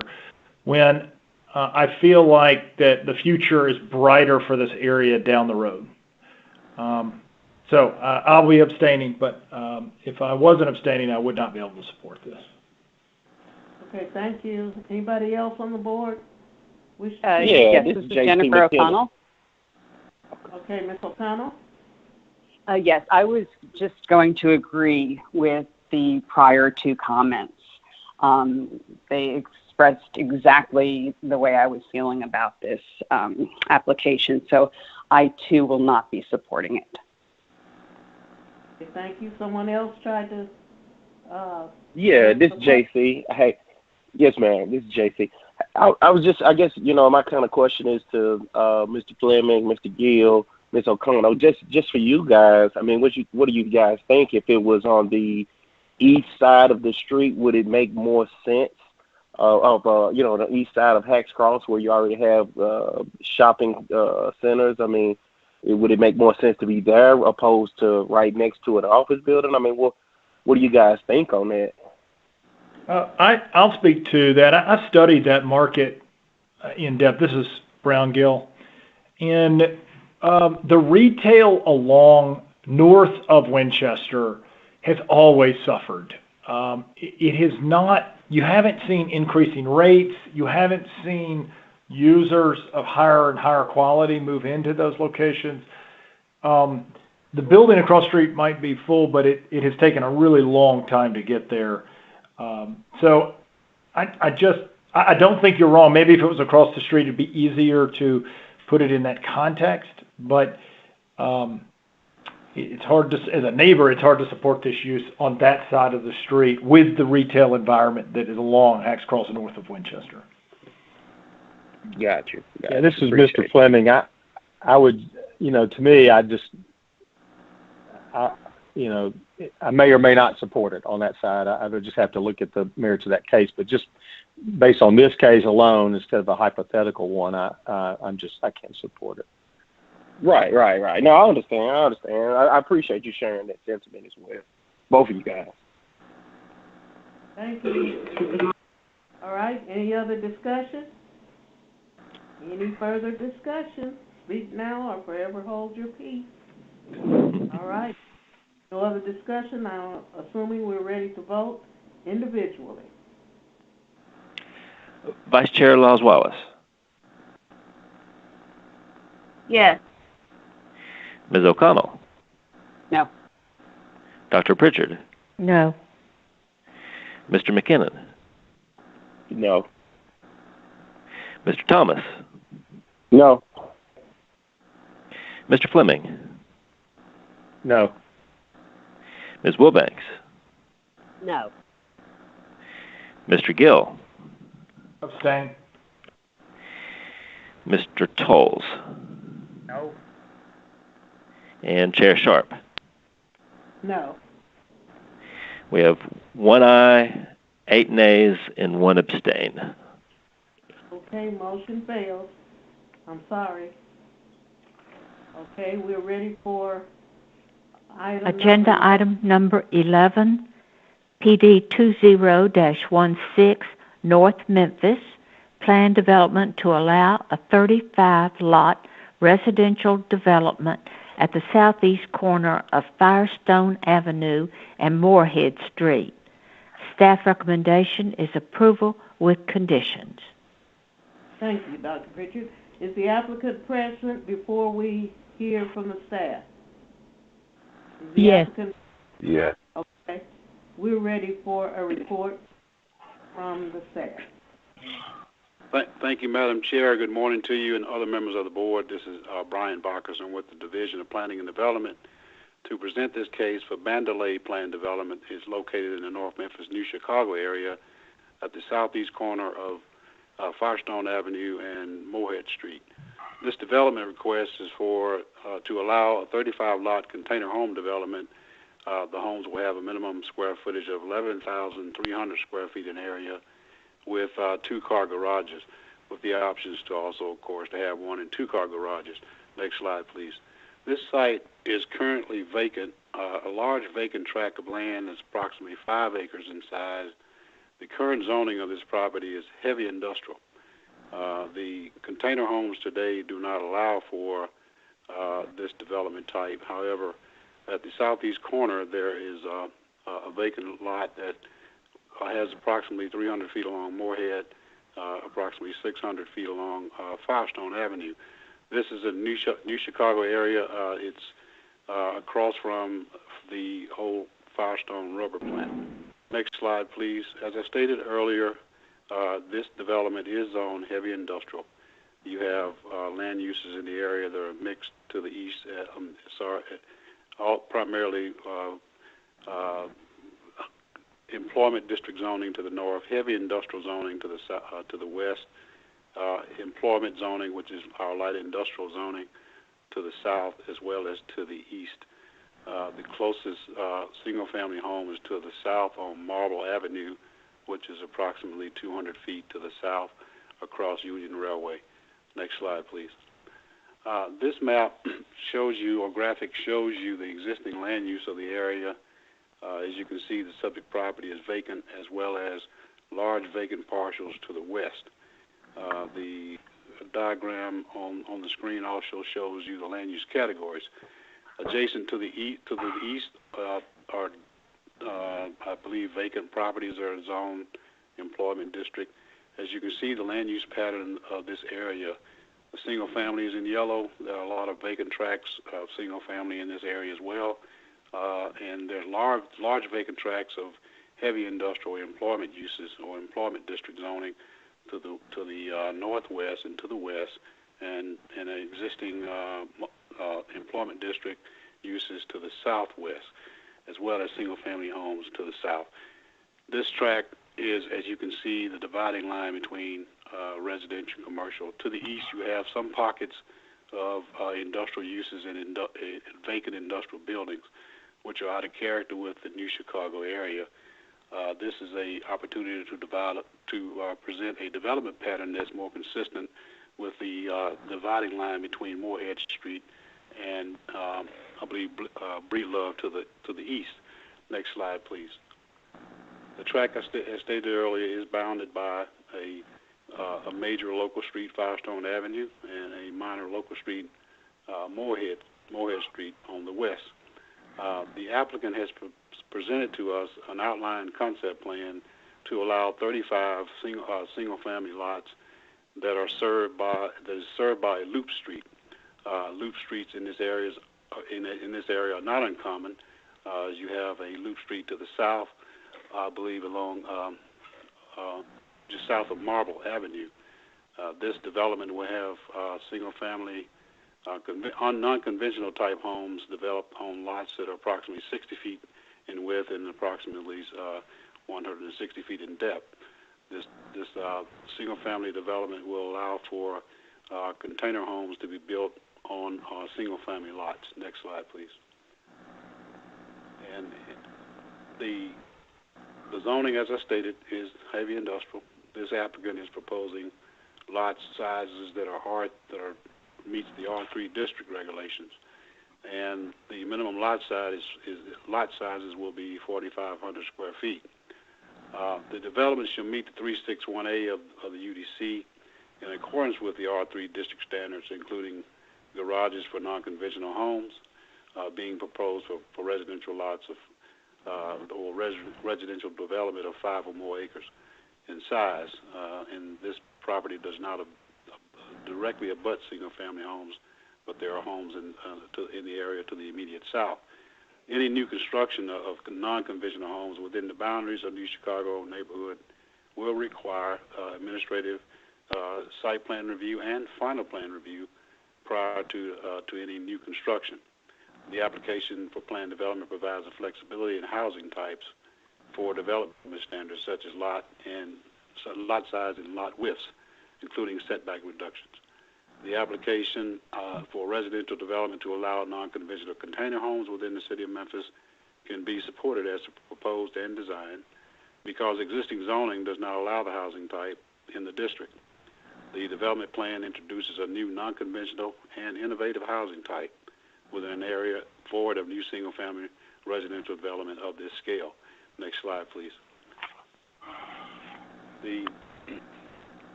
Memphis 3.0 plan has stated that this proposal is consistent with the Memphis 3.0 comprehensive plan and based on future land use and the degree of change designation as summarized on pages 12 through 14 of the staff report. The Division of Planning and Development recommendation has recommended approval approval with conditions. Those conditions are listed on page 10 through 11 of the staff report. Not included in the conditions is an opportunity to also allow conventional homes. The outline plans conditions allow non-conventional homes to meet the R3 district standards. However, there is opportunity or flexibility that can be provided in the plan to allow for single-family conventional homes, which are your typical wood frame construction, and non-conventional homes being the proposed use container homes. Madam Chairman, that concludes my staff report. There's letters of opposition attached to your staff report, as well as I believe there's one letter of support. We've received numerous emails, numerous calls on this application. However, we've tried to respond to all those emails and phone calls, and hopefully those individuals who are in opposition are on the line to voice their opposition. Madam Chairman, and the applicant is also present, and the owner is also present to propose to state their support for the application. That's all I have, Madam Chairman, and thank you for listening. Thank you very much. Board members, do you have any questions for Mr. Bacchus at this time? Any questions? Okay, hearing none, we're ready for the applicant to make your presentation. Please give us your name and address and your presentation. Thank you. You have 10 minutes. My name is Katie Berry. I'm the applicant and the owner. Address 7133 Chevy Chase, Memphis, Tennessee, 38125. And I'm going to yield this to Mr. Smith. Delano Smith, please. My name is Delano Smith. I live at 3831 Lakehurst Drive. And thank you, Madam Chairman, for hearing our application. The property has been vacant for more than 35 years. We located this property. It appeared that there was it had been sitting here for that length of time, and it would be given a great opportunity to bring housing, affordable housing, back to the area and to create some development in this area that would allow for the existing homeowners to remain in the area. Mr. Bacchus, if you can you put the image of the prototypes we have on the screen? The container homes, we'll be using 40 by 80. The dimensions are 8 feet by 8 feet 6 by 40 feet long. And the staff report says 11,000 square feet. What we're proposing is 1,300 square foot maximum for the houses, and some of them may fall within 1,200, no more than 1,200, 1,300 square feet. The containers will be inspected by engineers and also by abatement teams. The construction of the footing and foundation will be primarily on 4 to 6 reinforced concrete piers, and will be underpinned with a similar texture of the exterior. The plumbing, mechanical, and electrical shall be constructed by licensed subcontractors licensed by the state of Tennessee. This will give us an opportunity, like I said, to, excuse me, Mr. Bacchus, can you show on the screen the prototypes for the exterior? Mr. Smith, those are included in the staff report on pages Okay. Page 9. They can refer Okay. to the staff report. Okay. Okay. Well, thank you. If you can look at the staff report, the prototypes that we will be developing on the site. This is just 2 of them. We have at least 3 or 4 more. that we are anticipating developing. The purpose of the reason for the container homes, the choice of the container homes, it provides a speedy construction, very cost effective. The materials are very durable. The building materials are easily shipped, and it provides a lot of opportunities for very creative designs. Like I said, this project has been completely funded up to this point by one individual. She is the sole owner of this property, and I reserve the rest of my time for rebuttal. Thank you.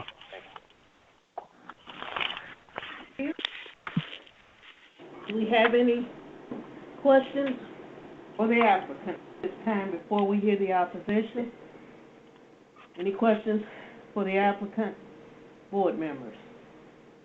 Okay, hearing none, we're ready for the opposition, and Mr. Penders, if you would call them as they are on the line. Yes, Madam Chair. Ronnie King. If you give us your name and address and your presentation, please. Yes, my name is Reverend King. I'm the pastor of Grace Missionary Baptist Church, located at 1203 North Manassas Street. Thank you for this opportunity to address this very important issue concerning container homes being placed in the New Chicago area. As we know, these container homes are nothing more than metal trailers used to store or to transport goods. To ask people to live in metal containers as a way to remedy the homeless and affordable homes problems in this city and in New Chicago is simply put a travesty and a shame. The people in the New Chicago area deserve better, and I do not ascribe to the human notion that something is better than nothing.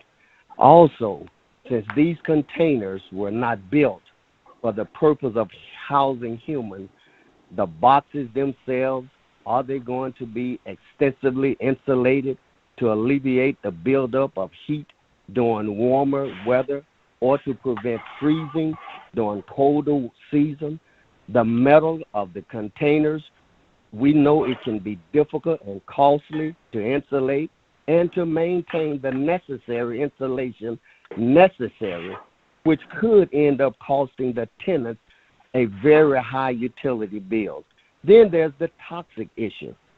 Shipping containers were not built with the intent for human habitation and therefore can become a health hazard. As the name suggests, these steel boxes were constructed for the sole purpose of transporting goods from one destination to the next for the many trips as the life of the container can sustain. A steel container is not a renewable resource like a tree for a traditional lumber-based home, and some studies reveal that the average lifespan of these metal containers are 10 to 12 years. If this is the case, what is the recycling plan or the renovation plan of these metal containers? Are they going to become environmental problems? They likely could and will. Lastly, what about repairs? Who's going to ensure that these metal containers are kept up to date, making sure that when repairs are made, that the homeowners or renters are not receiving non-environmental requirements or the standards that are met? Are these containers corrosion or rust-proof free? So we do not ask or offer as a solution for other privileged tax-paying citizens living in other more affluent areas that's in close proximity to New Chicago to live in container homes. Why shouldn't we work to achieve beautiful, permanent, stable, affordable homes in this overlooked and neglected community for the families who continue to live here, even under deplorable conditions with meager income? To do anything that's substandard or different for this community that isn't comparable to other affluent community borderline on housing discrimination based on race, politics, and economics. So I do not support this. If these containers, metal container homes, are going to be rented to these families, then we should not expect the residents of New Chicago to rent metal container homes, but instead they should be granted the opportunity to rent affordable homes just as any other. Then there is the equability. There is no equity that is built up in these homes. And so I oppose this and request that you vote against it. Thank you. Thank you, Reverend King. Okay, other opposition, keep in mind you only have about 7 minutes left. We have 13 people in opposition, so you're going to have to keep your remarks as short as possible to stay within these 10 minutes. Who's next on the agenda, Mr. Pensis? Marcia Bowden. Okay, Ms. Bowden, address and your remarks. Good morning. I'm Marcia Bowden. I own property on Firestone. My address is 1652 Madison Avenue, 38104. I'm a physician. I attended the discussion with Mr. Smith. The principals did not come to that meeting with the community, and I found that concerning. And I felt that he was unable to answer questions in a satisfactory manner, and in some cases he was not transparent. Specifically, the Bandelli Corporation, he said it was based in Tennessee, yet there's no corporation registered in Tennessee with that name. The person who has a corporation with a similar name denies any association with this project. The gentleman stated that an environmental study was done and it passed. Given the time period, a proper study could not have been completed, and there's no evidence that one was ever initiated. Further, old studies show that that land is toxic. He volleyed on the question of whether the containers would be new. The essential issue, this is an essential issue because containers gotten for this purpose are usually used. He failed to mention the health hazards associated with the use of containers in home construction, thus potentially exposing homeowners and their families to consequential illness. He did not report that the life of these containers at maximum is 25 years. The lack of transparency should disqualify these individuals from moving forward. It is a travesty to carelessly put containers in a community. They are a potential health hazard, and most importantly, they stop citizens, mostly African American citizens, from achieving the American dream, home ownership, which is a way to build wealth. If they are lucky, containers will last 25 years, but they will still be unable to pass them to their children. Their children will have to rebuild. Too long have the lives and health of Black citizens been put at risk by allowing careless operators to encroach on their communities. We do not need another Flint, Michigan, and the Land Use Board should not allow this project to proceed. And I yield the rest of my time to Eric Dunn. Okay, who's next? Shari Burbage. Okay, Ms. Burbage. Name, address and name. Yes, my name is Shari Burbage. I am a current resident. I live at 1098 Firestone Avenue. I'm actually in opposition. I feel the same as others, but I would like to take my time now to hand over the rest of my time to Dr. Carnata Atwater. Okay. Who's speaking next? Thank you, Ms. Burbage. Patricia Bowers.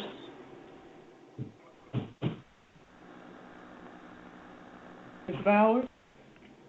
Yes, I would like to give my time to Ms. Atwater as well. Okay. Thank you, Ms. Bowers. Mr. Pensis, who's next on the phone? Ray Burrow. Mr. Burrow? That's Roy Burrow. I live at Roy Burrow. I live at 4460 Bartlett, 38135. Okay.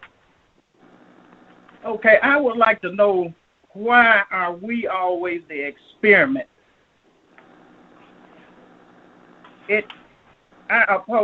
First of all, I oppose this development. If I look at our black neighborhoods, we have always traditionally been located near flood zones, stockyards, landfills, power plants, environmentally unsafe places. We want change. We don't want the worst. I don't see where a 10 billion is going to improve the value of the neighborhood. Okay. The homes presently being built near downtown Memphis, they are small, affordable homes. Why couldn't we not continue on that path? Why do we have to be the experiment and start with something nobody else in Memphis would want? And I will yield the rest of my time to Dr. Atwater. Okay, thank you. Mr. Penzis, who's next? Arnita Atwater. Okay, Ms. Atwater, we're ready. Name and address and remarks. Good afternoon. My name is Dr. Carnita Atwater. My home on record is 1098 Firestone, Memphis, Tennessee. I have lived in and out of New Chicago for the last 60 years. I serve as the executive director of the New Chicago Community Partnership Revitalization and the New Chicago CDC. And I'm here to say to you today that this is very appalling that you would bring in an outside developer to build up or develop property that's in New Chicago. The New Chicago community has a New Chicago Community Revitalization Plan that is under the Memphis 3.0. And this is another retaliation against this community, this organization, its residents, and its business that is involved here. I'll be short and sweet. This development application was fraudulent. They used Baldelli Inc. And the last letter we received is Baldelli LLC.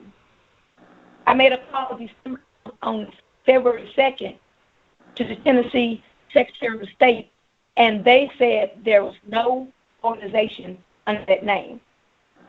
The next point I want to make, I'm in opposition because there is no environmental studies, feasibility studies, or impact studies done. They're trying to get this development passed through the Land Use Board and Memphis Planning and Development in retaliation to the New Chicago CDC with no engineered plan. That is unheard of. This plan also changes the character of the neighborhood. Now, Mr. Smith noted that we have not had any development, which is untrue because in 2019 and 2020, we asked the City of Memphis and Memphis Housing Authority to buy the 5 acres of land 3 or 4 years ago. And we were told absolutely not. So we find it appalling that you would sell it to an outside developer now.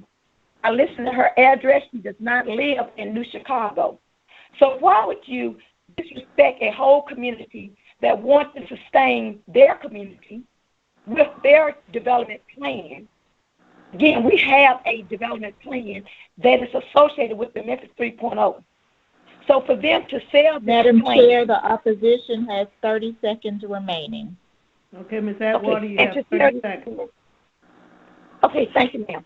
And also, Mr. Dwayne Jones tried to build the same development in Orange Mound, and it was rejected by the Land Use Control Board. So why are you giving this developer the opportunity to develop in New Chicago? Thank you. Thank you. Okay, we don't have any other time for we have other people in opposition, but we don't have any more time. any questions from the Land Use Control Board members of the opposition? Any questions? Yeah, this is J.C. McKinnon again. I was just kind of wondering, I mean, do you guys have an environmental, or could you point out something that shows that the land is tainted in some way, some form, not good dirt, not good soil? Who is that question for? We do. The young lady who just spoke. Yes, the New Chicago CDC has old environmental plans showing that site is a brownfield site. Okay, does that answer your question, Mr. McKinnon? Yes, ma'am. Yeah, I wasn't sure. I mean, I know it's probably too late for us to see anything like that or be presented with something. I don't know if the applicant has something that he would be able to confirm with us as well on that. But I'd be happy to see something that says otherwise. And if it has been cleaned and taken care of, then I would definitely want to see that as well to help with my decision on this. Okay. Thank you. Any other questions from the board members to the opposition before we give the applicant a chance for the 3-minute rebuttal? And you have a little more than 3 minutes because you didn't use all of your 10 minutes. If there are no more questions for the opposition, we're ready for the applicant, Ms. Berry or Mr. Smith, for your rebuttals. I would say about 6 minutes. Ms. Berry, do you have anything to say pertaining to your business? Yes. My company, Bandel, was formed May 5th, 2006. The control number for the Secretary of State is 519868. I am the owner. My husband, Michael Berry, deceased now. We were the two that formed this company, and it's also a nonprofit. And we have had business in homes in the New Chicago area in the past, helping homeless and individuals, mentally challenged individuals, and we still do this type of services as of now. Okay, thank you, Mr. Smith. Mr. Smith. Okay. But I want to reassure the New Chicago CDC that by no means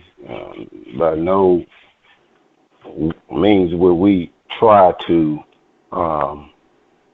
put people in homes that have been tainted or environmentally unsafe. We will provide reports from abatement organizations that will certify the quality of the material we are using. The dirt, soil will be tested. There will be all precautions taken to make sure the safety of the people are at hand. We requested at the neighborhood meeting to sit down with the New Chicago CDC. We had no idea that they had a plan in place. They said they wanted to have a meeting before the meeting and rejected our request to meet. To meet before this meeting. When we decided to purchase the property, it was, like I said, it's been vacant for 35 years. It appeared no one wanted it and had no intentions to use it. So at this point, we are just asking the board to give us an opportunity to stop the talk and do some work and provide some homes for the homeless people and for people that can't afford the traditional cost of the traditional type construction. Thank you. Thank you. Board members, any questions from applicants and or their representatives? Yes, I have 2 questions. The first, will these be sold on fee simple, meaning the ownership will go to the occupant? Okay, who's speaking? Mr. McKinnon? Yes, Mr. McKinney, I'm sorry. Okay. Ms. Berry, do you have anything to comment on that? That and starting out, these units will be rented out. Okay. The other, at what point would it be necessary for a phase one? I know you mentioned something, Mr. Smith, but I just wanted to kind of clarify on my end, just for my knowledge. At what point would the phase, the environmental testing begin, and how would that proceed? Any thing that the government or regulated agencies will come and bring forth to you guys to say, hey, you're good, it's clean. How does that work? Well, as far as Ms. Berry is concerned, as soon as we get approval, the process will start the next day if possible. And that would be one of the first items addressed.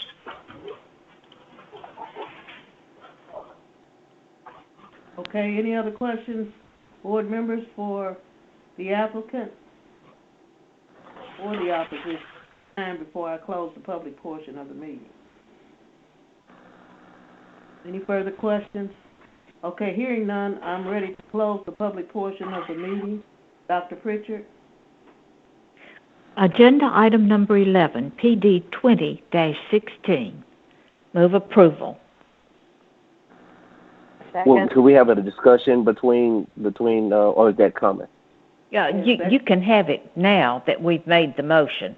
It's on the floor. Okay. We need a second before we discuss. Second, Darrell Thomas. Okay, it has been moved and we have a second. We're ready for discussion. Yeah. Hey, so I just wanted the board members, I know some of you guys have a extensive development experience. At what point how does the environmental, the phases, how does that go about, once you kind of get things started, even on a brownfield site or what have you? This is Brown Gill. I can speak to that somewhat. It is a typical part of the due diligence process to do either core samples, where you would hire a company to come in and you would pick spots, and then they take a pipe and they'd shove it in the ground, and then they pull the dirt up, and they can see the quality and the layers of the dirt, so that you can get an idea of contamination, compaction. Typically that is done prior to closing on the ground, but I would also want to get my entitlement in place. So you might, if I own this ground, I would want to get my entitlement in place before I committed to spend money. But it would go kind of hand in glove along with this process, in my opinion. Now, if it's something that came back negative, that adversely affected the land, would any kind of governmental agency step in to make sure that this was corrected before development?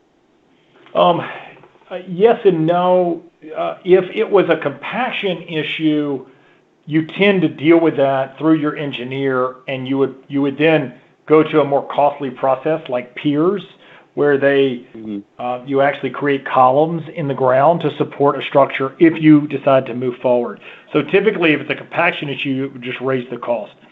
If you find contamination, that's really a different subject, because you would get gray or brown dirt, and it has a smell to it, and it's not compactable, and you've got to remove that fill, and then you've got to come back and put good fill in, which also raises the cost. The third part is if you find that your FEMA set the flood maps, and sometimes they're wrong or need updating, but that's another process that wouldn't come from getting core drills done.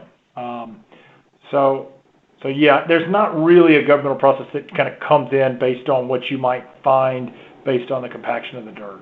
I hope that answers your question. Yeah, no, it does. Hey, I definitely appreciate it, Mr. Gill. And I guess for me in this whole thing is, looking for understanding, one, but then two, seeing it as something I get, some of the negative comments or feelings that some of the people in the area may feel. For me, being a lifelong Memphian, I'm seeing it as something progressive, not only just for this area, but other areas that I've seen in Memphis. There has to be a change. And right now, yeah, the development is going on downtown, but how soon will it make it to New Chicago if there is nobody in the New Chicago? And I'm not saying I know Mrs. The young lady that is on the CDC for New Chicago sounds like you want to do something and be more propelled to do something. But I mean, at the same token, I see it as, hey, here's an opportunity to maybe partner up with. Those boxes up under there. No, this is the detail call. I want to keep with someone.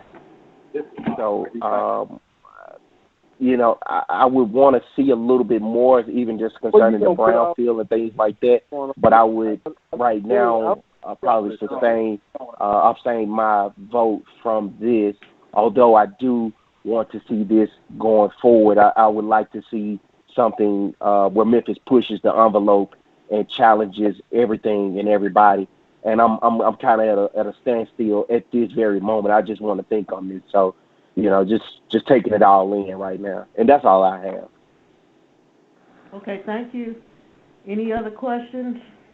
Any other discussion? We're in the discussion phase now, in between the motion second, and we're now in the discussion phase. Any other discussion?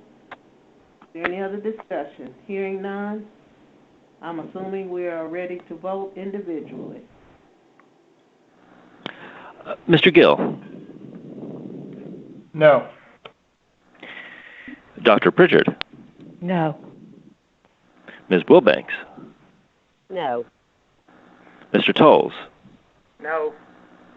Mr. Thomas? No. Mr. Fleming? No. Vice Chair Lyles Wallace? No. Ms. O'Connell? No. Mr. McKinnon? He abstained. Oh, thank you. And Madam Chair? No. That's 9 noes, 1 abstain. Okay, motion fails. Madam Chair, we have one more agenda item. All right. Agenda item number 12, PD 21-02, East Memphis, 6-unit townhouse development at 786 Brookhaven. Staff recommendation is approval with conditions. Thank you, Dr. Pritchard. Is the applicant present before we hear the staff report? Is Jason Jackson? Yes. Okay, you're here. Okay, we're ready for the staff report. All right. Thank you, Madam Chair. This is Clark Shoup-Diggs with the Division of Planning and Development. The item before you is PD 21-02, located at 786 East Brookhaven Circle in East Memphis. And again, the request is for a 6-lot townhome-style residential plan development. Next slide, please. All right, so the subject property is a vacant 11,000 square foot lot and is zoned CMU1. The request for a townhome-style development at this location is consistent with the Memphis 3.0 future land use and degree of change designations. More detailed consistency analysis can be found on pages 14 and 15 of the staff report. Next slide, please. So the site photos shown on the screen illustrate the vacancy of the lot in relation to the adjacent properties. Next slide, please.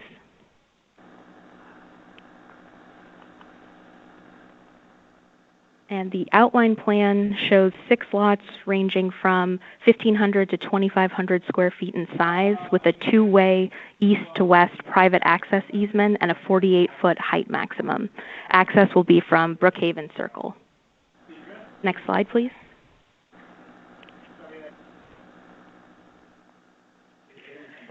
So So the following images were not originally included in the staff report, but the applicant has supplied these conceptual designs and floor plans for your consideration today.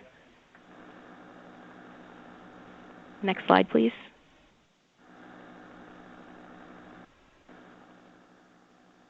And so additional design inspirations are illustrated here. Next slide. So staff agrees that the relevant plan development criteria set out in the Unified Development Code have been met. The conclusions are listed on this slide and also in the staff report. Next slide, please.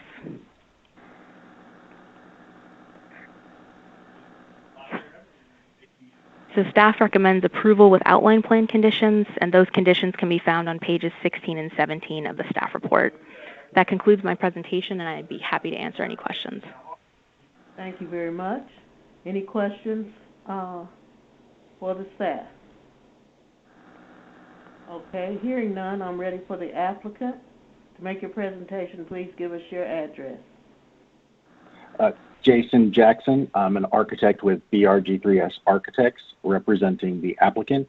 Address is 1264 Yorkshire Drive. First, I wanted to thank Clark for the presentation and for helping us with this application. She's been great. And we are in agreement with the findings of the staff report and the conditions outlined. We're very excited about the opportunity to add beautiful attached single-family residence to a vibrant mixed-use hotspot of Brookhaven Circle.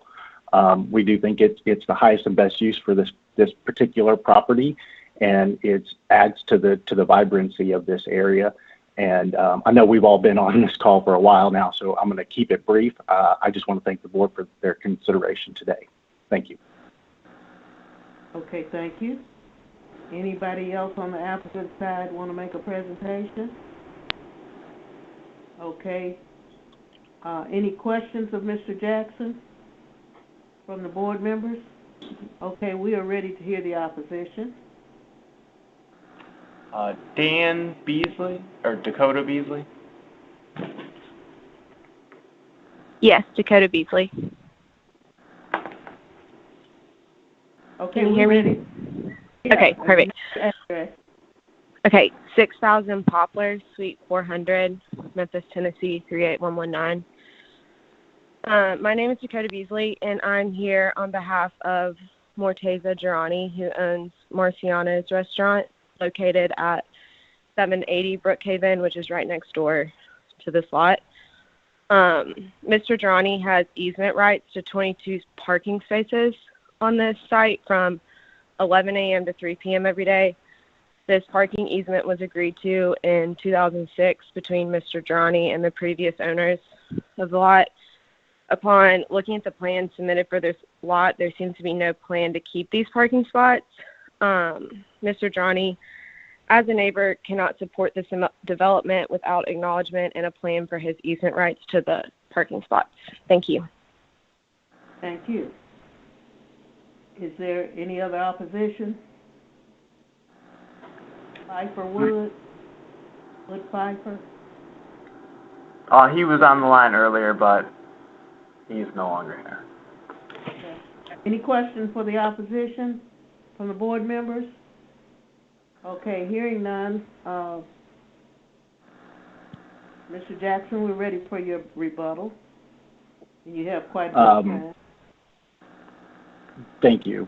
Concerning the private easement and the parking, if there is parking available, obviously that easement would be honored, and any on-street parking during those times that are available, of course, that easement will be honored. But for the rest of the development where that parking isn't available, like the lot currently stands now, it's just a vacant lot that's not parkable. It currently doesn't park there now, and so without those spaces, then obviously there isn't that parking that's provided.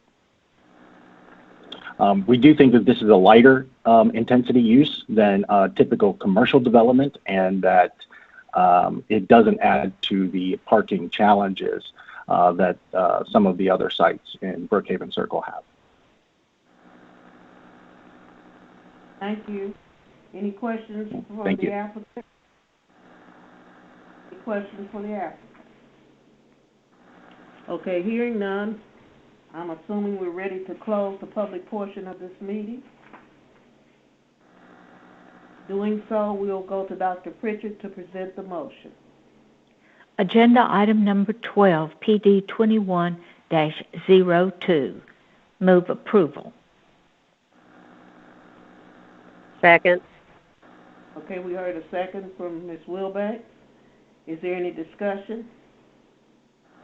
Is there any discussion? This is Jennifer O'Connell. I just had a question maybe for Josh. Could you just explain this easement issue? You know, if there was an easement with the prior owner, obviously it didn't carry forward with the current owner. I'm a little unclear about that. Yes, ma'am. So oftentimes easements are government implemented, and so they're government enforced. Think of your standard easement, drainage, sewer, utility, etc. But this is an easement that has been agreed upon by two private parties. So, quite frankly, we have no enforcement authority, and this is not unusual for a forum such as this, which is a free forum, to be substituted for the appropriate forum, Chancery Court, which is not free, to be frank. Okay. So we don't enforce it. We wouldn't enforce it. But if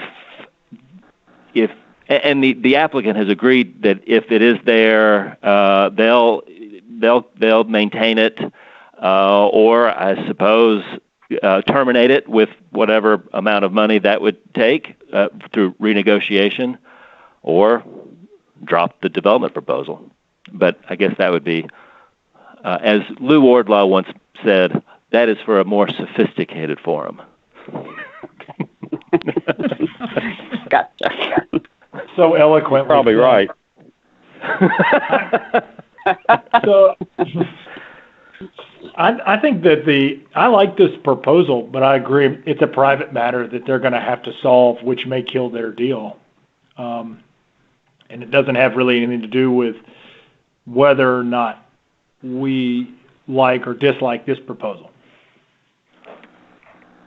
Madam Chair, this is Mr. Fleming, and I'm going to support the proposal too. And I'm actually at my office looking out over this area. Our office used to be on Brookhaven Circle, actually, and I love to see how it's redeveloped. It's just a shame you can't get 50 property owners or whatever the number is over there to somehow collectively work together, which is going to be impossible to do, to have a more comprehensive plan instead of these one-off type projects. But having said that, I don't know how else to best develop this property, because that's just going to be virtually impossible to do. Just a comment that hopefully as the years roll on, we'll have projects that will speak to one another, and it's kind of just a fun little area that's having a rebirth, and it's fun to see. So anyway, I'm sorry to prolong the meeting, but just want to tell you I'm going to support the case and hope to see more good development come in the years ahead. Okay, thank you. Any further discussion? Any further discussion? Hearing none, I assume we're ready to vote individually.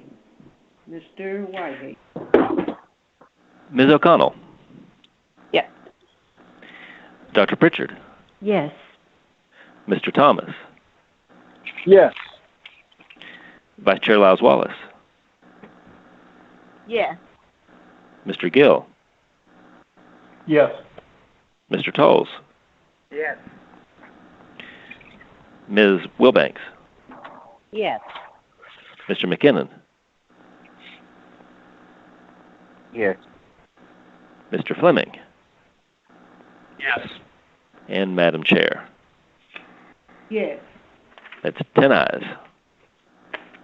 Motion carries. Thank you very much. Do you have anything else, Mr. Zena or Mr. Whitehead, prior to closing this meeting? I don't, but I hope we have better weather. Mr. Zena, Mr. Penzis, and I made our way down to City Hall because this meeting is really hard to run from a teeny tiny laptop.